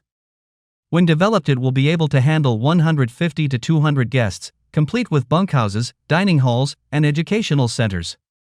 When fully operational, the retreat will hire local residents for staff positions, estimated to be as many as 25 seasonal and full-time positions. Currently, the foundation is seeking board members to oversee the integrity of the organization. So far, the only members are Greg Sampson, minister of Bear Lake Baptist Church, Sarah Parker, the soon-to-be local librarian, and the internationally recognized author H. Smith. Anyone seeking to serve on the board should call the number provided. Mr. Smith held most of the privately owned property, and sold all of it except his house and immediate property, making him the only private landowner on the lake. It went on about housing designs and construction dates, and as soon as the board was assembled, bids would be accepted for construction. The plan was to be at least partially operational by next Memorial Day. Sapphire Jade Diamond ripped the paper to shreds before calling her lawyer. Sorry, Ms. Diamond. The county will make more off the retreat than they would off property taxes. Direct and service jobs could reach 100 or better. Sales tax would rise, goods and services would expand dramatically. There's no way the county commission will change their mind. She fumed, she plotted, but there was nothing to be done. Her hatred of Harry went beyond normal emotions. I might have been fooling her mother, but BB was a pretty sharp cookie. She knew there was a guardian angel hovering over her and her mom, and she pretty much knew who it was. She had taken to calling me Dad when we were alone. Fess up, Dad. Just because I'm young doesn't make me stupid. I've thought this over. Everything is too easy, and doesn't seem to happen until I say something to you. Every time she would bring it up, I would grab her and twirl her around. Daughter, I have no idea what you're going on about. Have I ever lied to you before that you've caught me at? Let it alone, be happy for all of us. She would just shake her head, but the look in her eye never changed. Paradoxically, by arranging for them to stay, I got to see less of them. As often as she could, Sarah spent her time checking on the progress of the library, a discontinued school building. The county had donated the property to the foundation. 3 buildings, the larger one holding a 300-seat assembly hall. Plans were already in the works to expand it and turn the other building into a community center. Sarah was driving the bookmobile just as soon as it got outfitted. She got to know everyone on her route, usually just setting up in a church parking lot for a few hours, but there were a select few that for health or transportation reasons couldn't come, and she would go to them. Following the village example set through the ages, these drops became social events. She may be the only person they would talk to that week. She always blocked the time for them. Often there would be cookies, brownies, or a small cake delivered with the books. Sometimes she delivered medicine. She became an advocate for these people, getting them cell phones through Medicare or Medicaid. They were free and preloaded, some used up all their minutes before they got more, and it taught them to conserve, always keeping a few minutes just in case. One old lady really got to her. Disabled and without a car, what she missed most was not being able to attend services. Too bad we don't have one of those church buses, Sarah said sadly. We could get volunteers to drive them. She was sniffling. BB looked at me and grinned. I'm sure if you say a prayer tonight, Mom, it'll go straight into God's ear. I'm sure Harry and I will do the same, won't we, H.H? I mumbled under my breath, after agreeing, about smart and pushy kids. 2 weeks later the church owned 2 12-seater vans. They were used because that was all I could get on short notice, but they were in very good shape. The first week they ran we had a celebration in the church hall, preparing lunch for all who rode and anyone else who wanted to participate. I saw the old woman that meant so much to Sarah cry and hug her, and BB as well. To me, that made it worth it. The only thing I didn't like about it was everybody knew who donated them, as well as the money to keep them in top form. The Reverend Samson ambushed me. We have been blessed. I had a dear friend remind me lately that God does indeed move in strange and mysterious ways. The living testament to that is our Harry. He endured pain, lost a woman he loved through greed and spite, almost died from a gunshot wound. But he survived and has done wonderful things with his life, including amassing a great deal of money. But unlike many who hoard their wealth and fight to keep it, he gives it freely when the need is just. He does it with little fanfare, enjoying the pleasure of giving quietly, because he can. He looked at me with tears brimming. Stand up, Harry. Quit hiding your light under a bushel, and let us thank you. He was beside me as I sat in the pew, pulling me up. Both Sarah and BB were crying, but made sure they hugged me first after the Reverend. Everyone in the church regardless of size and age hugged me or tried to. The outpouring of love overwhelmed me, and I had to sit down, my own tears flowing down my cheeks.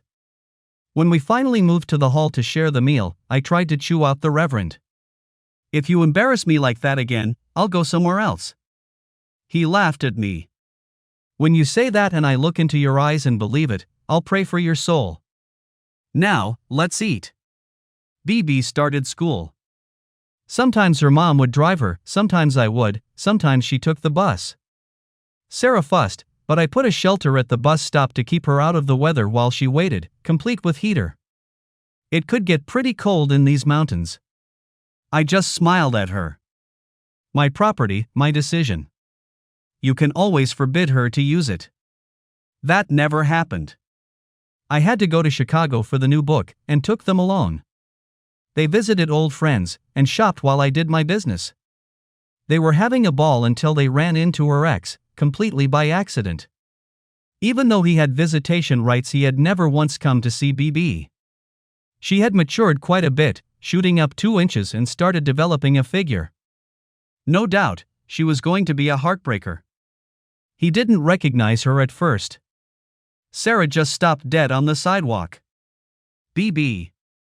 Is it really you? He hugged her, not even acknowledging Sarah. Have you moved back?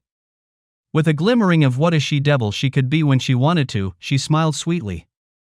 No, we're here on a visit. Mom's new boyfriend brought us. Here he is now. I had just walked up. She grabbed my hand. Here he is now. Duh. I mean, Harry, this is my father. He was frowning as he shook my hand. Sarah and BB had moved close. R to me, for security. He noticed. He tried to smile. Well, since you're here, how about spending a few days with your dad? She gave that sweet little smile of hers. Sorry, father, we're leaving today for home. Remember it, the place you've never been to? If you're in the neighborhood, stop by. Now, please excuse us, we're in a bit of a hurry. He went bright red and turned to Sarah, reaching out to grab her arm. You've turned her against me. You bye. I had instinctively slipped between them, blocking his attempt to touch her. Mind your language. There are children present. He snarled at her. So, you're with this loser. What's wrong? Have I spoiled you? Are you unable to be with a real man? Sarah suddenly regained her voice. You're right. I am spoiled. Bye, Harry. He's shown me what a real man is, and you'll never attain that level. You're just a controlling, manipulative little boy compared to real men in general and Harry in particular. Now, we really have to go. We went by him, and he grabbed my arm. You're the one behind my troubles. I knew she couldn't afford those high-dollar lawyers. If you think you're the sugar daddy who can protect you, you're wrong. I'm coming after custody, watch out. I grabbed his little finger and twisted outward. He almost went to his knees. I looked over at Sarah. Ready to go home? She smiled and took my arm. Whenever you are, dear. We left him, fuming on the sidewalk, vowing vengeance. She waited until we were on the plane before she started asking questions. What was that sugar daddy crack about? What high-dollar lawyers? Truth time here, Harry. I squirmed a little before I gave her the Reader's Digest form of the truth. I knew you were having a hard time. I also knew he was jerking you around over support and alimony. He lived in Chicago. My publisher is based in Chicago. So is my lawyer. I reached out through him, and was able to see you get what's coming to you. She sat and had the trial in her head before she rendered verdict and sighed. Thank you, Harry, but you need to let me fight my own battles. I gently pointed out at the time she was suffering from reversion of combat fatigue at the time, and reinforcements were needed. The asshole did sue for full custody, saying he could give her a better life. My lawyers ripped him to pieces. I actually went to court with them. BB held my hand the whole time, scared to death. It was short and sweet. His lawyer presented his case, doing a good job for what it was worth. Then our lawyers got up and destroyed him. You live in a rented apartment, correct, sir? He answered yes. Our lawyer looked at the judge. I would like it placed in the records that my client owns a house, free and clear, in a rural setting, on a lake. It is a 3-bedroom split level. He submitted pictures of her house and his apartment. This was true. When the foundation deal went through, I cut her house and 5 acres out. I had her dad present her with the deed before he left for Florida. I know, sneaky and underhanded. I understand you have a good income. True. He bragged about his job. Then, sir, could you tell me why on several occasions in the last year you have withheld paying your child support and alimony? He had no answer. Our lawyer submitted her starting salary and her new job, noting the schedule of raises she would get if she reached certain goals. Your Honor, would you please note that with her salary, alimony, and child support, her gross income is slightly higher than his. Plus, since both her house and car are paid for, her living expense is considerably less than her ex-husband. His lawyer had had enough. Your Honor. Income is not enough reason to keep a man from his child. The judge, a woman, looked over her glasses at him. You are quite correct, counselor. Quality of life, however, is a big factor. So please let your opponent continue. Our lawyer switched to another subject. Tell me, sir, what is the name of the school she would be attending if she lived with you? Do they have a good record? Have you prepared to have her enrolled? Where is the nearest park? Who will watch her while you work after school and in the summer? And if you love her as much as you say you do, why haven't you visited her once in almost a year, or brought her here to spend time together while she was on summer break? He obviously hadn't thought about any of that. In the end, he said he thought he would work all the details out after he got custody, and he just hadn't had the money to make the flights. You just told us what a great salary you made. What did you spend the money on? Was it the vacation you and your girlfriend spent in Cancun? Or the weekends in Miami or Myrtle Beach? As much as you and your girlfriend like the sun, you should consider moving. That's 6 tickets, all first class, you've bought last year, none of them for visiting your daughter. For the money you spent, you could have flown down, rented a car, and got a motel room every other week and still have money to spend on her. What did you get her for her birthday this year? My attorney looked at the judge. Could we wind this up, ma'am? No further questions for Mr. Parker.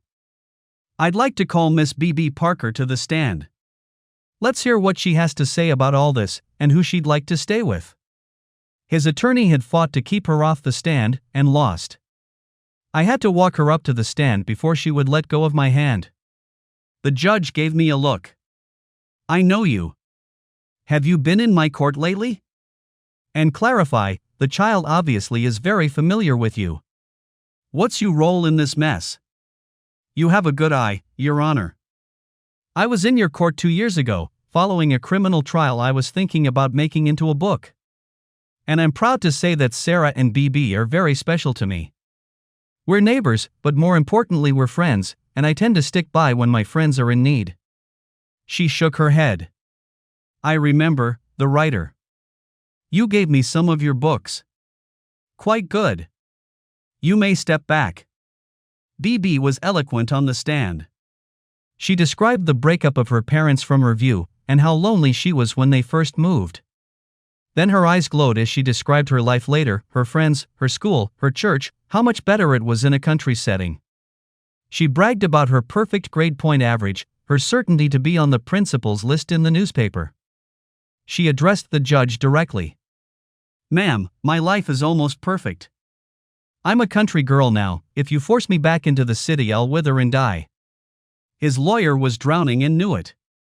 He tried to get her to say that she and her mother were under my influence and were just puppets. He was trying to lead her several times before the judge warned him. Finally she snapped and started crying. I was out of my seat in a flash, but Sarah pulled me down. The judge didn't say anything, but it wasn't lost on her that when she was crying I was almost fighting to get to her, while her father sat and did nothing. Child, I think we've heard enough. If you got to choose, where would you go? I'd go home with my mom and Harry, Your Honor. I'm safe there, Mom and Harry would make sure I was well cared for. Please, Your Honor, can I go home now? Her father didn't take the loss well, fuming and vowing revenge while his lawyer tried to pull him outside the courtroom. He just barely missed a contempt citation. Between sniffles she addressed the judge again. Thank you, ma'am. You're welcome, my child. If I ever travel in your direction, I might stop by to say hello. The judge smiled when BB showed her some pictures of her house and the lake. I was pretty much in every one of them. They drifted to the side and held a little private talk before coming back to us. Well, I'm going home now. I'd like to hug my daughter, but she's 30 and lives across the state. Think I'll call her tonight. She looked at me. I just finished your last book. It's hard to believe it wasn't fiction. It was a tragedy, but a very good read. Working on the next one? I told her I was about half done, a novel, my first stab at pure romance. She pressured me until I promised her an advanced copy.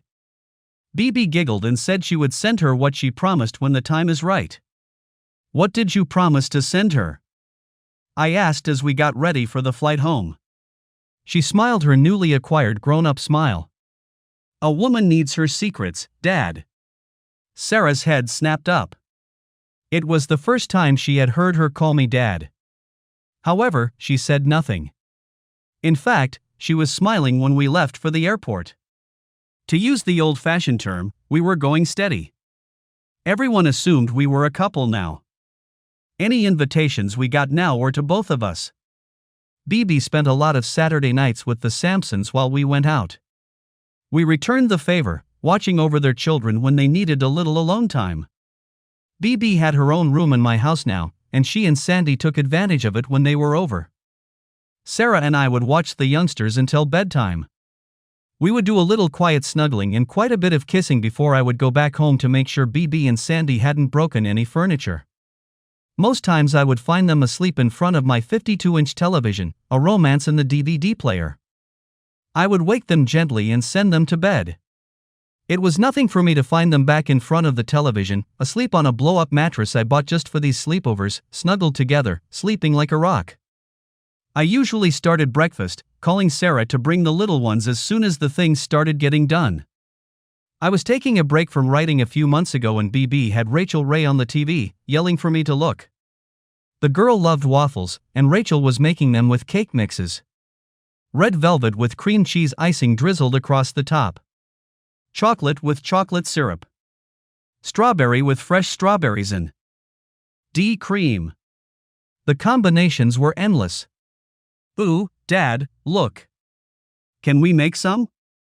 I just grinned at her. Maybe. Promise to be as neat as always? She blushed. She wasn't inherently messy. Just extremely disorganized. I had been working with her, threatening to banish her from my kitchen. Her mom had long ago banned her from theirs. We bought a few cake mixes and syrups and experimented. She was very good at it, and soon it became our Saturday morning breakfast. She would make the batters the night before and cook her concoctions the next day. Sarah would grumble about having to get up early on her day off, but would come. One day she came in, took off her heavy coat and boots, and red-oned her robe. She was in flannel pajamas, and the lingering cold told me she hadn't bothered with a bra. "I'm tired of getting dressed up to eat breakfast," she said as she walked over to the fireplace, pulled a pair of thick fuzzy socks out of her robe pocket, and dragged a chair a little closer to the fire. Pulling a footstool in front of her, she propped her feet up with an audible sigh. "Please, Sarah, feel free to come over here undressed any time," I said with a grin. We could hear BB giggling in the kitchen. She blushed before she could stop herself and then smiled the adult version of the way BB did. "I might just take you up on that." It was my turn to blush. Her smile got bigger and she told me to get her some coffee. After that they would both show up in pajamas, and after breakfast we would idle around the fireplace, reading the paper or catching up from our week, while BB played on the computer. When BB had Sandy over and she tasted the waffles, things got complicated. As she made more friends, they became part of the breakfast group. It kind of got out of hand. Sarah and I would go out and come back to a house full of teen girls. It became a chore to get everyone up into my house. BB quickly solved that dilemma. "Duh. You've got this 4-bedroom house all to yourself. Why don't we all just spend the night here? We girls could have 2 bedrooms, Mom could have 1, and you'd have yours. If you and Mom were to share, I could have even more friends over. Wouldn't that be fun?" I don't know who blushed more. We hadn't been intimate yet, but we were close. Still, I didn't want our first night together to be in a house full of teen girls. So we started hosting sleepovers. We made sure all the parents knew us and knew the situation. Most just grinned and secretly thought we were idiots for not sleeping together. It worked out well, because sometimes the other parents hosted sleepovers, and we didn't have to worry about BB. It was one of those nights when BB was gone, right before Christmas, that it happened. We went out dancing, her favorite activity. I had gotten better, but still couldn't keep up. We had a circle of friends, and she danced almost every dance. We had 2 newcomers in our group, friends of friends. She seemed nice, he seemed on the make. He made it a point to try to dance with all the wives and girlfriends. Most did, once. I don't think I saw anyone repeat. She never danced a slow song with anyone but me. I had gone to the bathroom, and she was standing to let a couple back into our booth, when he grabbed her and had her on the floor before she could recover. She tried to keep distance, but he kept pushing against her. I came out just in time to see her struggling. He did a turn and had her back to the group, grinned at them, and started inching her dress up. I was practically running across the floor. She stamped his foot and he let go. You could have heard the slap in the next county. The bouncers got to him before I did. In fact, one of them had to hold me while the other two hustled him out, his embarrassed wife trailing behind. She clung to me, not in fear but rage. I'm glad the bouncers got to him first, in a way. Would you have hurt him? I had calmed down a little by then. I would have done my best to kill him. Nobody touches my woman like that. She stiffened and looked in my eyes. Am I your woman? I looked into her eyes. Time to declare my intentions. Yes, you are. You will be, for a long, long time if I get my way. In a surprisingly meek voice, she okay, honey. Can we go now? I wrapped my arms around her and guided her to the door. I got her in the car and before I could turn she pointed across the parking lot. Take me there. It was the local motel. They got a lot of trade from the bar. Couples not wanting to drive after drinking, people hooking up, travelers trying to relax, that sort of thing. It wasn't 5-star, but it was a clean, well-kept place. It was managed by the wife of the police chief, so it was patrolled a bit more often. Misbehavior of any kind was not tolerated. I didn't hesitate. Marissa Cook lived in my neighborhood and worked at the motel to make extra money. She handed us the key and tried her best not to smirk. It would be common knowledge where we spent the night before breakfast. We weren't on each other like animals, but we did manage to pop some buttons and ruin a good pair of hose. I hadn't been with anyone since we started dating, and she hadn't been with anyone since her husband. So, the first time was a little hurried. But over the night we grew acquainted with each other's bodies. She was short, just over 5 feet, with small firm breasts proportionate to her frame. Just a bit more than a mouthful. I know, I tried my best to suck them all into my mouth. Very responsive to stimuli, as attested by her moans. Her ass was, in my opinion, perfect. Heart-shaped and firm, I had a hard time getting enough purchase to nibble, but her squeals and the way she shoved it back into my face made it more than worth the effort. And her taste was like honey from wildflowers, sweet and aromatic, from what I actually got to taste between her bucking and moaning, before she finally settled down and shoved my head forward so far I couldn't breathe. Her smoothness was gone, replaced by a nicely furred strip. She told me later she had gone native. Didn't country girls like fur? She gave as good as she got when it became my turn. I've always considered myself average at 6.5 inches. I was amazed when she went down to the base the first time, holding and humming softly. She stroked my shaft with her small hands and played with my balls the whole time.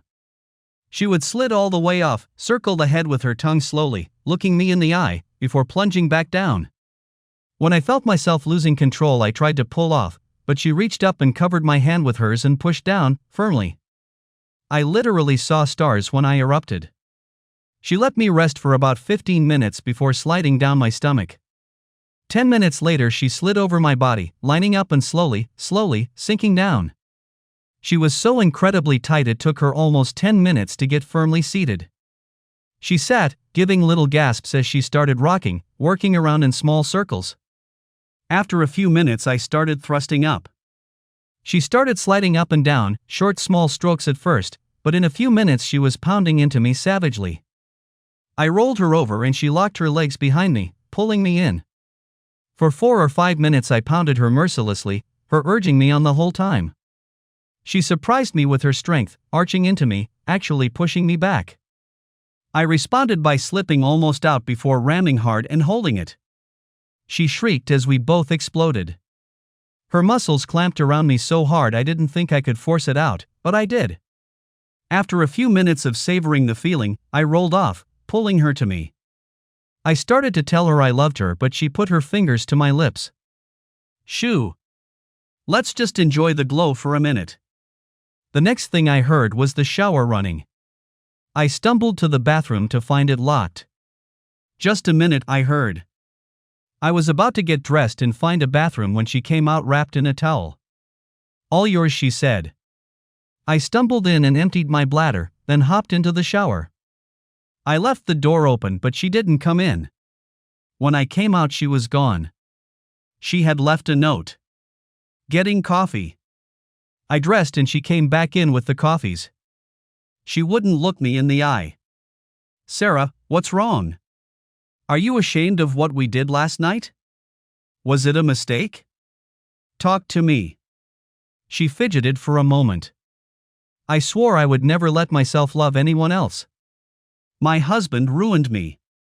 It took you telling me and a year of reflection and a little counseling to get to where I didn't automatically hate all men. I'm sorry I took most of it out on you, but you were handy, and you let me rant. All my hate for my ex got dumped on you. I still don't know why you took it. But you were so kind, so patient. The only time you forced me to behave was over BB. You know she loves you, don't you? I saw one of her school notebooks and she had BB Smith on it. As far as she's concerned, you're her father, and she fusses at me to make it happen. So you've got two hearts to consider here. If we don't work out, they'll both be broken. I'm sure I love you, I just don't know how to handle it. Help me, please? Please?" I got down on my knees and hugged her as she sat on the bed. "Honey, I'll help you. It's in my own best interest. I carry my scars, they're just not as visible as yours. But you melted them. I promise I'll do the same for you. Okay?" I held her while she cried. I might have been a bit misty-eyed myself.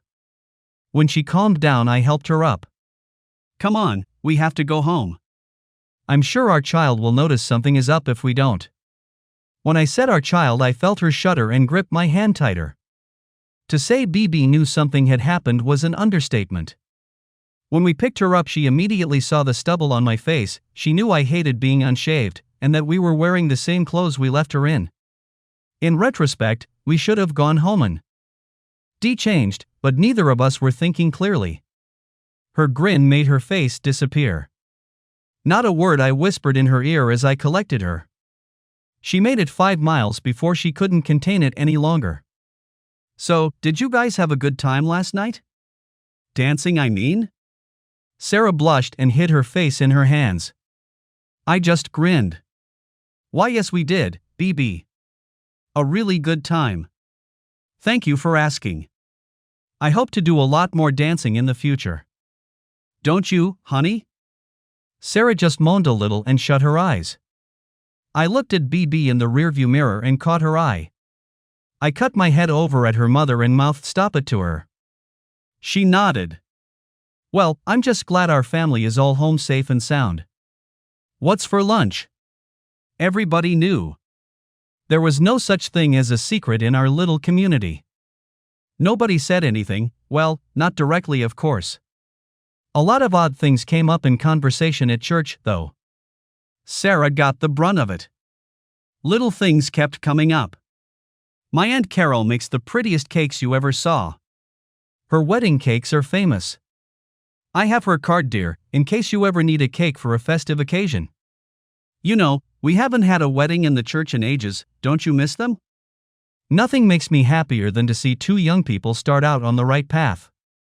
And Reverend Sampson's youngest, what is she, 5, 6 now? I bet she'd make an adorable flower girl, don't you think? One lady gave her a card for a seamstress that specialized in wedding dresses. She stormed up to me between Sunday school and regular services. "What have you been saying?" "Not a thing, my love. But these people aren't blind, they see the way I look at you. And that kiss you gave me when we got out of the car fueled a few tongues, I'm sure." She colored. She had been so happy she did give me a nice kiss in the parking lot. I embarrassed her further by kissing her cheek. Get used to it. They're probably already planning the bridal and first baby shower. She got even redder. Then sad. "We need to talk, later." I just hugged her tighter and walked into church. Halfway through the service, her little hand reached out and captured mine. She never let go until we left. Reverend Sampson grabbed me while June was deep in conversation with Sarah. "Just so you know, I do a mighty fine wedding service." I grinned. "I'll keep that in mind, should the need ever arise." Christmas came. It was a joyous time. Sarah and BB made me take them for a Christmas tree, and we spent 7 hours going from farm to farm before they agreed on the perfect one. The farmer was going to cut it when BB stopped him. "Can we get it with roots?" He got out his tractor with an odd attachment. We watched as he scooped it out of the ground and then ran it through a machine that wrapped it in burlap. He gave me a list of instructions for keeping it alive. It went into my house. They already had a small artificial tree. I was terrible at decorating, so the girls took over while I sat with a cup of coffee, watching. I don't think I was ever so happy. BB called me Dad openly now, as if she were daring her mom to say anything. Sarah never commented. To her, we were already a family. She told me she hoped we married soon. She hated having different last names. Sarah had taken her maiden name back after the divorce. So, BB had given her name as Parker at school, even though legally she was Jones. Smith is just so much better, don't you think? Much simpler to remember. Sarah and I went Christmas shopping together and separately. She made me promise not to get carried away, which I did and promptly broke. It was a lot more fun to shop with BB. In her opinion, too much is never enough. I had to reel her in a little when it came to her friends. "Honey, don't get carried away. Most of your friends don't have the financial means you do. Some may not even be able to give gifts. Consider their feelings." I could tell she hadn't thought of that. It troubled her for a few days. The economy was still in a slump. Jobs were hard to come by in our little area and many were struggling.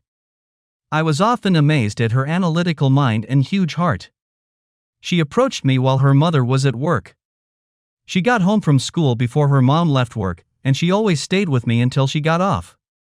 We would usually have dinner ready and would talk about our day. It was getting harder and harder to let them leave. "Dad, I have an idea. I've talked to all my friends, and instead of exchanging gifts this year, we're going to donate our money to the White Christmas program. Will you help us?" White Christmas was a program started by Christian Ministries, a coalition of local churches to help the community. They worked with the Department of Social Services, identifying and helping people in need, however they could. Sometimes it was help with power and heating bills, sometimes it was food and clothing, sometimes it was just counseling. This particular program targeted people who wouldn't have a Christmas without help. Of course, I was willing to help. We got a list of families in our area who were in desperate need. We took the money her friends and church youth group donated and bought presents for the families. An unknown donor pledged to triple whatever they and the church in general raised. We had the age, sex, and size of each family member. The whole church got behind the program. It was decided we would distribute the presents on Christmas Eve, early in the morning. That way the parents could put the presents under the tree for Christmas morning. We made sure everyone had at least one new set of clothes, and enough groceries to last a week, including a feast for Christmas. I took one church bus, filled with kids in one direction, while Sarah took the other. We met at 7 in the morning. Reverend Sampson gave them a small lecture about being kind and respectful. Remember, it could have been you were helping if circumstances were different. Think how you would feel. He said a brief prayer and we set off. He rode with my group, June rode with Sarah. It was a very humbling experience for the kids to see how hard life could be. But it was also filled them with joy. They made sure they had lots of gender-neutral small gifts that the smaller children could open right away. Every family got a large box filled with fruit and candies. It was a bittersweet group that got out of those vans that afternoon. The kids, most in their early teens, grew up quite a bit that day. Sarah's parents came up for a week. I surprised BB by flying her other grandmother in. BB had been fond of her, talked to her every week, but only got to see her twice since the divorce. I was really surprised when my parents accepted my invitation and came up. Our relationship had been strained over the years, first because of my career choice, then my marriage. The shooting, instead of bringing us closer, seemed to drive us even farther apart. It was a bit odd when we got them together the first time. BB finally broke the ice when she looked them over and said, "Boy, am I gonna get a bunch of birthday and Christmas presents if things work out." By the end of the afternoon she had them all charmed, my mother especially. One of our biggest conflicts was that I hadn't given her grandchildren yet. There was a quick conference, and soon all 5 official and unofficial grandparents were gone in my SUV. BB, Sarah and I took off just as soon as they were out of sight. Our Christmas tree was just barely visible already, so the new batch of presents went under the one at Sarah's. The sleeping arrangements caught me by surprise. All the grandparents took over Sarah's house and Sarah and BB stayed with me. BB had long ago designated one bedroom as hers and had decorated it accordingly. We sat drinking hot cocoa and talking about the day when Sarah yawned. I took her hand and pulled her off the couch. "Come on, honey, time for bed." I kissed BB. "Good night, daughter. Try to get some sleep, big day tomorrow." I pulled Sarah behind me into my bedroom. She followed in a daze. As I shut the door, BB gave me a thumbs up, smiling even as tears trickled down. Sarah finally seemed to come awake. "Are you sure about this?" "As sure as I can possibly be. You can always go to another bedroom if you want." She sat for a minute. "No, this is where I want to be. I have to go get my clothes though. I'll be right back." After 5 minutes I peeked out the bedroom door. She and her daughter, our daughter, were in a tight hug. I eased the door closed. She went right by me into the bathroom, coming back out in a sensible gown. She looked at me and smiled. "Even if she is 14. Tomorrow she'll be 4. Expect to wake up early," to her bouncing up and down on the bed. We lay down and snuggled. As she nestled on my shoulder, her warm breath tickling my chest, I wondered if she'd like my Christmas present.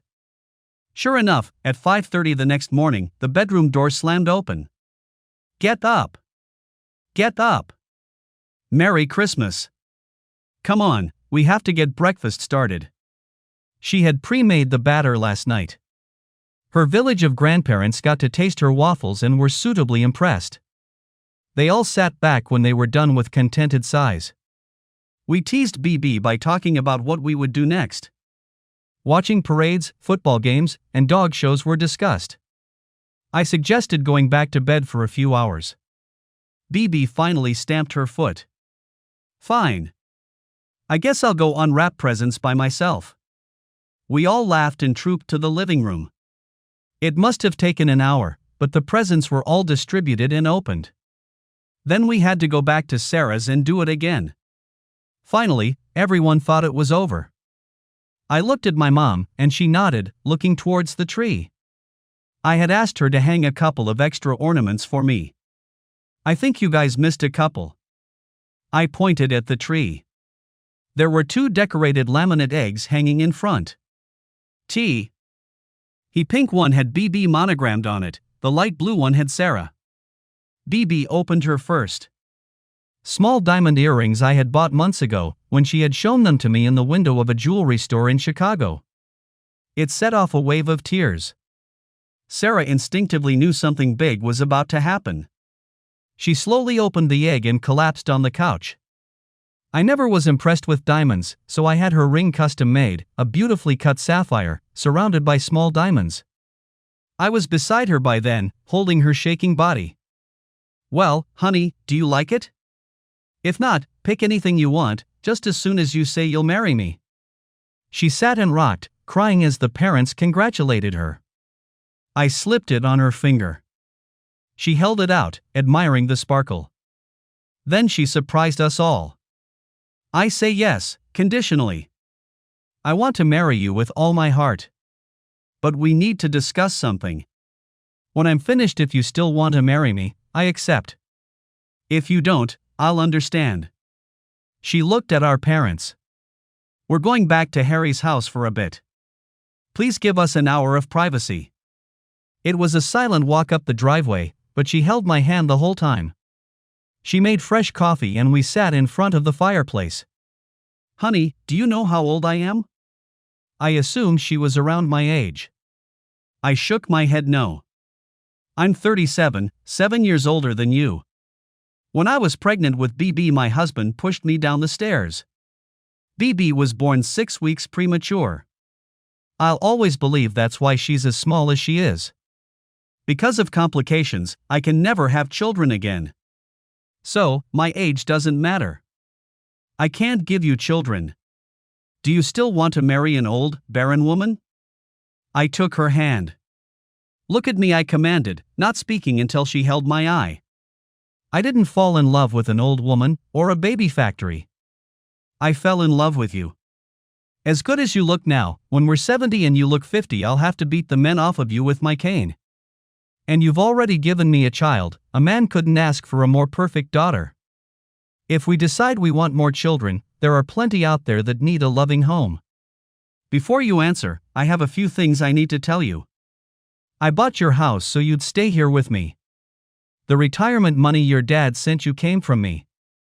I'm the mysterious foundation that funded the library and got you the job. If you needed it and it was in my power to give it to you, you got it. Please don't be angry. I was in love with you even then, and I would have given my last dime to keep you around." She sat for a minute, absorbing what I had said. Then she smiled. "You loved me that much?" I nodded. "You, and your daughter. So, to address your concerns and conditions, I am more than happy with you just the way you are. I couldn't love you more than I already do. The rest is up to you. Yes or no?" I think she actually fainted. She sat stock still in my arms before she turned and gave me the softest kiss I had ever had. They felt like they had been brushed by angel wings. "Yes," she said quietly, before grabbing my head and jamming our mouths together so hard I figured we'd have bruises later. I finally had to pull back. "We have to stop now, babe. But you have my solemn promise we will resume this later. Now, we have family waiting on us." The afternoon went by in a pleasant blur. Her ex-mother-in-law pulled me aside. "You're a good man, Harry." She deserved to be happy. My son had, no, in honesty he still has issues. "I see how BB looks at you. Be a good dad to her. And please, allow her to keep in touch with me." I shocked her with my conversation. I knew she was on a fixed income and struggling. "Do you like it here? Anything besides your son holding you in Chicago? We'd like you to move down here, so you can be close to your granddaughter. It wouldn't cost you a thing, this house is going to be empty soon. Think about it." She was crying quietly as I passed her off to my mother. I saw my mom look at me like it was the first time she had ever seen me. We all bundled up to go to Christmas services. We had to drive 2 vehicles. BB had 2 solos, one with the youth choir, and one with the full choir. The younger kids put on a play, and Greg gave an inspired sermon. It was Christmas, and I felt as happy as a human should be allowed to feel. Greg was there shaking hands and hugging everyone. I held back while he talked to BB and the assembled grandparents. When I got him alone, I asked him a question. "Do you know who that new minivan with the temporary tag belongs to?" It had been parked there since yesterday. He had no idea. "Why, Reverend, I'm shocked. I thought you knew everything about your flock right down to their underwear size. You really don't know who it belongs to?" He shook his head, wondering where this was going. "Surely, Greg, you recognize your own car, don't you?" I handed him the keys. It was the first time I had ever seen him speechless. His car was on its last leg. There's nothing more embarrassing than being late to church when you're the reverend. Before he could protest, I cut him off. "Don't say a word. I didn't give it to you. God did. If you have a problem, take it up with him." I paused as I went out the door. "If you really want to thank me, I am looking for someone to conduct a marriage service. Call me if you find a preacher willing to do it. Merry Christmas to all." There were a lot of tears and hugs later when everybody left.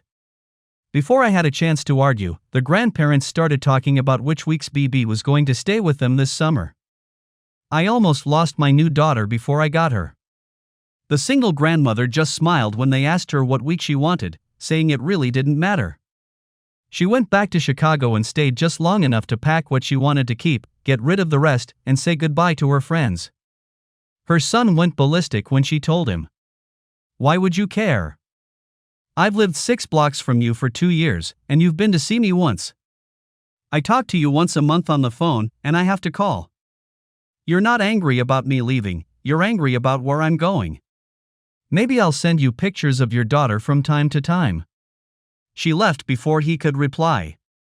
When Sarah found out what I did, she looked at me stunned. Then she smiled. "Just when I think you can't surprise me or make me love you even more, you prove me wrong." So Granny J moved in. She immediately volunteered at the new library and joined the church. It soon became apparent where BB inherited her voice from. June paired them with her best 2 male voices. Pretty soon the quartet started singing at rest homes and local gatherings. They were even invited to some statewide concerts. I was writing, Sarah was working, BB had church and school, and we ended up spending less and less time together. I took it for about 6 weeks before I called a family meeting. The purpose of being a family is to be together. I know what we do is important to people, but we need to keep our focus on us. I don't want us to be soccer parents/committee members/professionals. I want us to be like we were before, but better. All right? We all agreed and Granny J broke the ice. Does this mean I have to give up my bingo night? We all laughed and hugged, and started making sure we blocked out most of the weekend for each other. The wedding was set for the first week in May. Sarah spent most nights with me and BB divided her time between houses.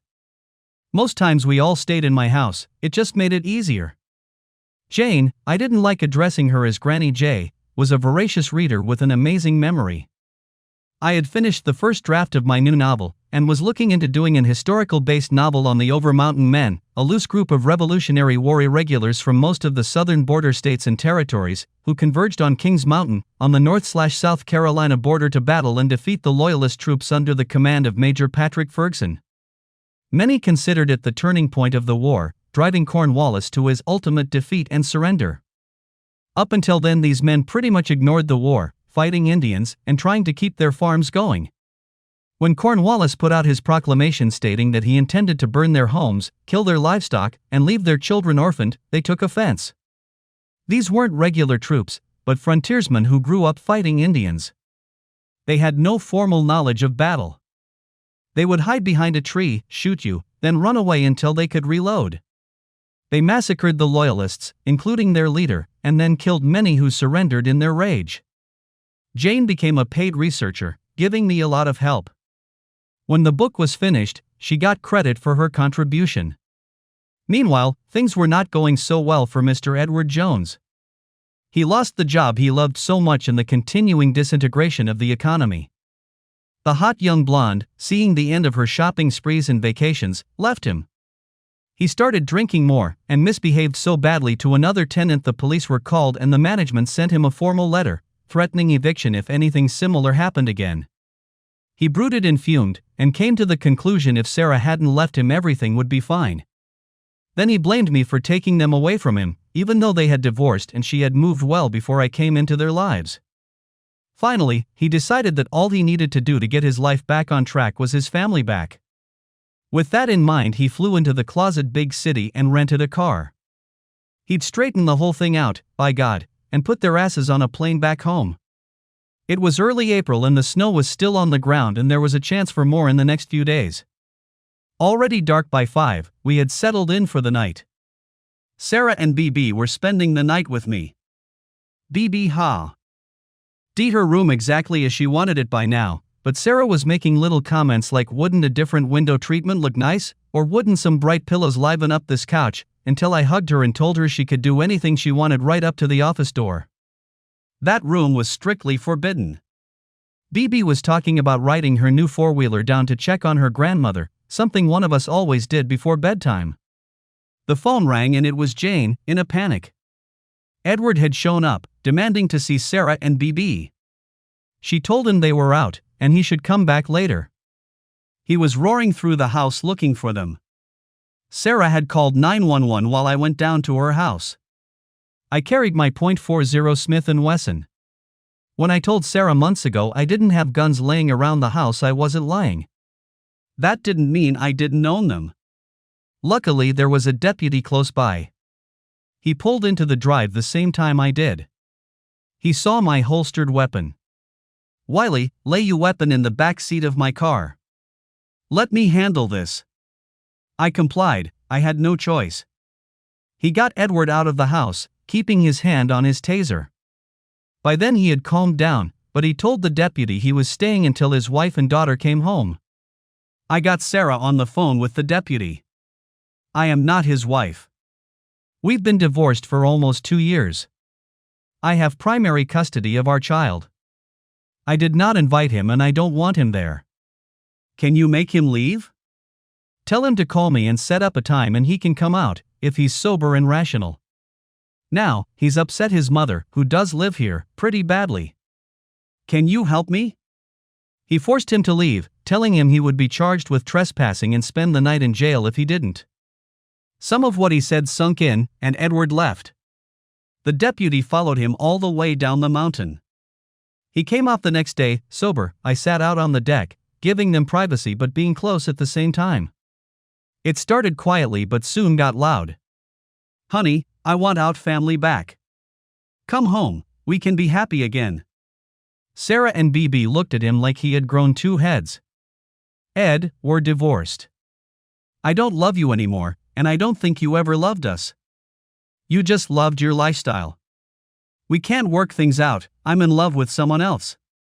She held up her hand and showed him the ring. He lost it. "So, your rich boyfriend got to you, did he? How does it feel to have a sugar daddy? How much do you think he spends on you per average for a piece of your pussy?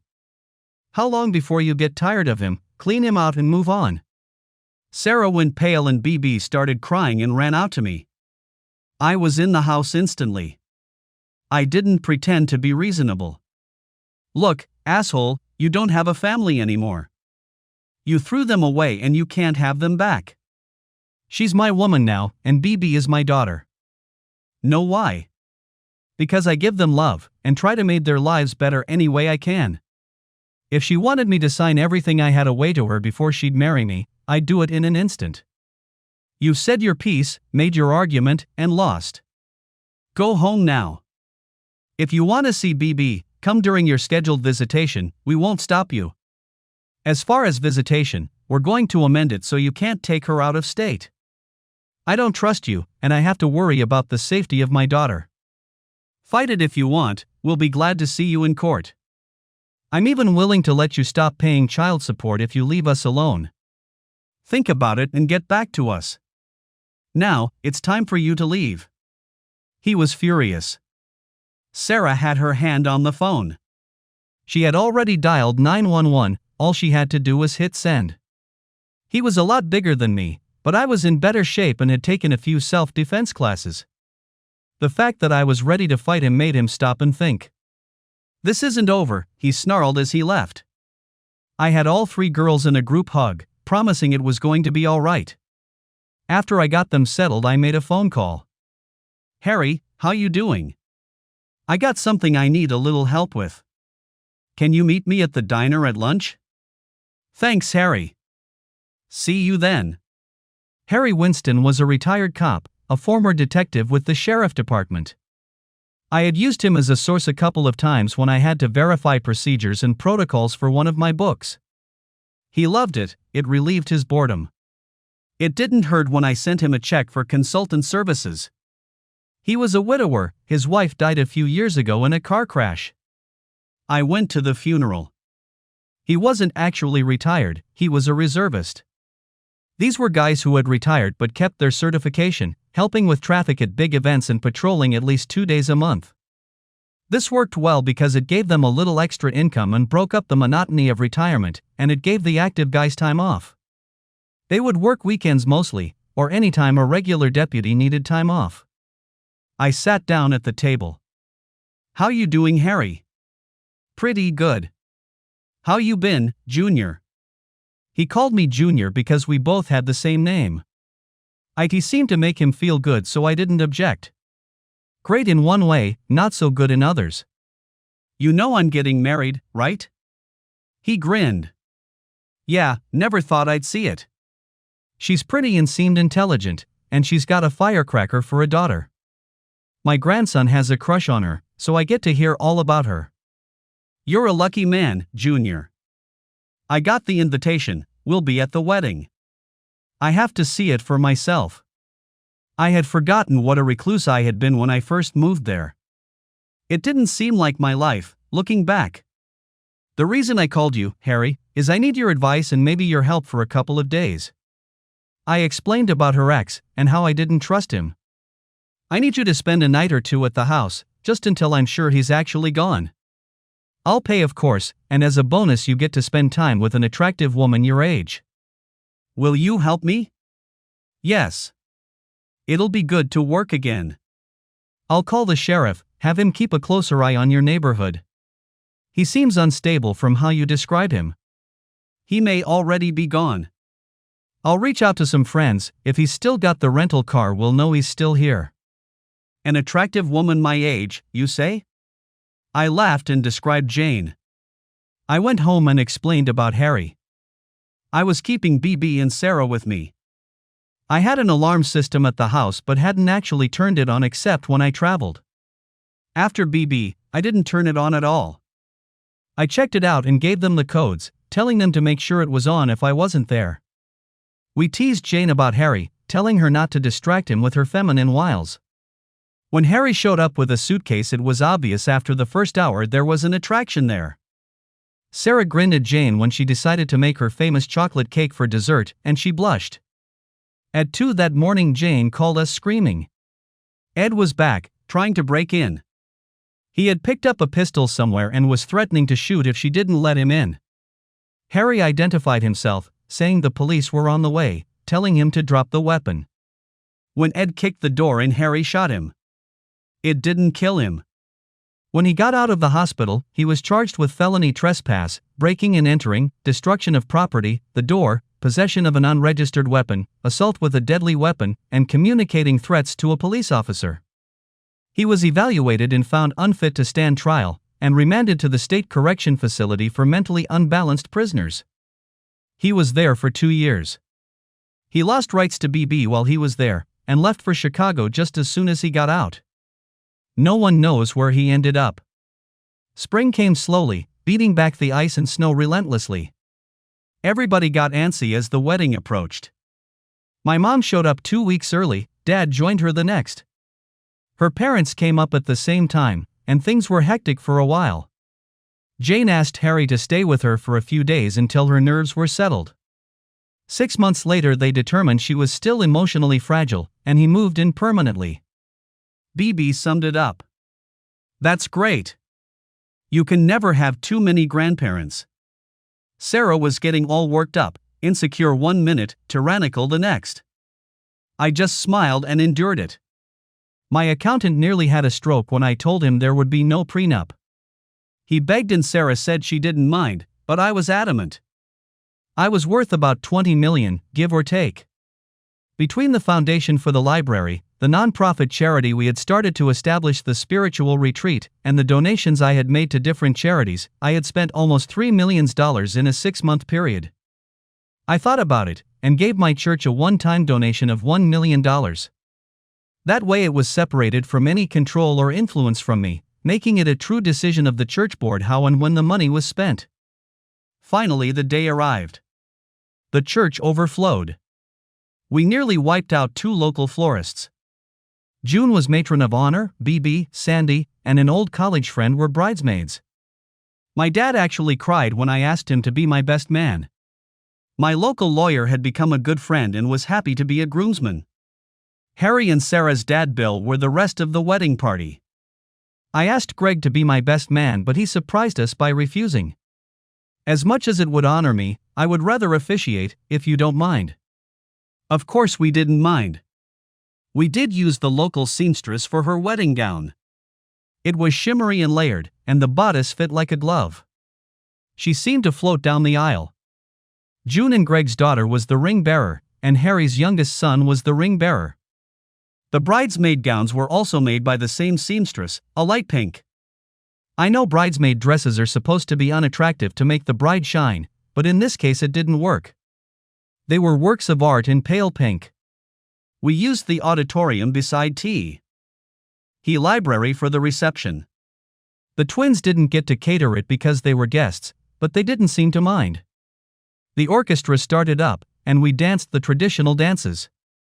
B.B. was over the moon with happiness. As we prepared to leave for our honeymoon, 3 weeks in the islands, we pulled her to the side. I tell you to behave yourself, but with 3 sets of grandparents to watch over, I don't think that'll be a problem. We have something for you before we leave. I handed her 2 envelopes. She tore them open and Sarah had to catch her before she fell. The first envelope held her adoption papers, ready to be signed and filed. She would be Brittany Brianna Smith, at least until she married. The second envelope contained tickets to the resort we would be staying at for the last week of our honeymoon. You didn't think we could stand being away from our daughter for that long, did you? When we in the car on the way to the airport, Sarah handed me her wedding present. It was a camera, almost exactly like the one she threw in the lake a year ago. Now you can take all the pictures of me naked you want, pervert, she said, giggling. It sounded like a fine idea to me, so I did until she tried to make me stop 20 years later. I refused. The day I stop wanting to see you naked is a long way off. Now, lose the bra. She gave me a present from BB also, 3 pair of silk boxers with a note. Get with the times, Dad. You have a hot wife now, you have to keep her interested. Life went on. Our daughter grew up, went to college and got a degree in child counseling. When my next book, A Summer at the Lake, came out, it became my bestseller ever. The girls tried to pretend to be mad at me because it was basically the story of how we fell in love. The movie was ranked 3rd all-time in romance for 20 years. The retreat was built, including a 50-space campsite that parents could use, sometimes alone, sometimes in conjunction with the children. Greg and June became directors, jobs they held until they retired. He preached at our church on occasion, and also at the retreat in the big hall. BB, Sandy, and most of his other children became staffers in the summer, guiding and watching over the 8 to 10 years olds. It led BB to her choice in careers, and when Greg retired she took over. Sandy became a minister like her dad. She actually served at our church for 2 years before she was moved. When BB went to college, Sarah went into a depression.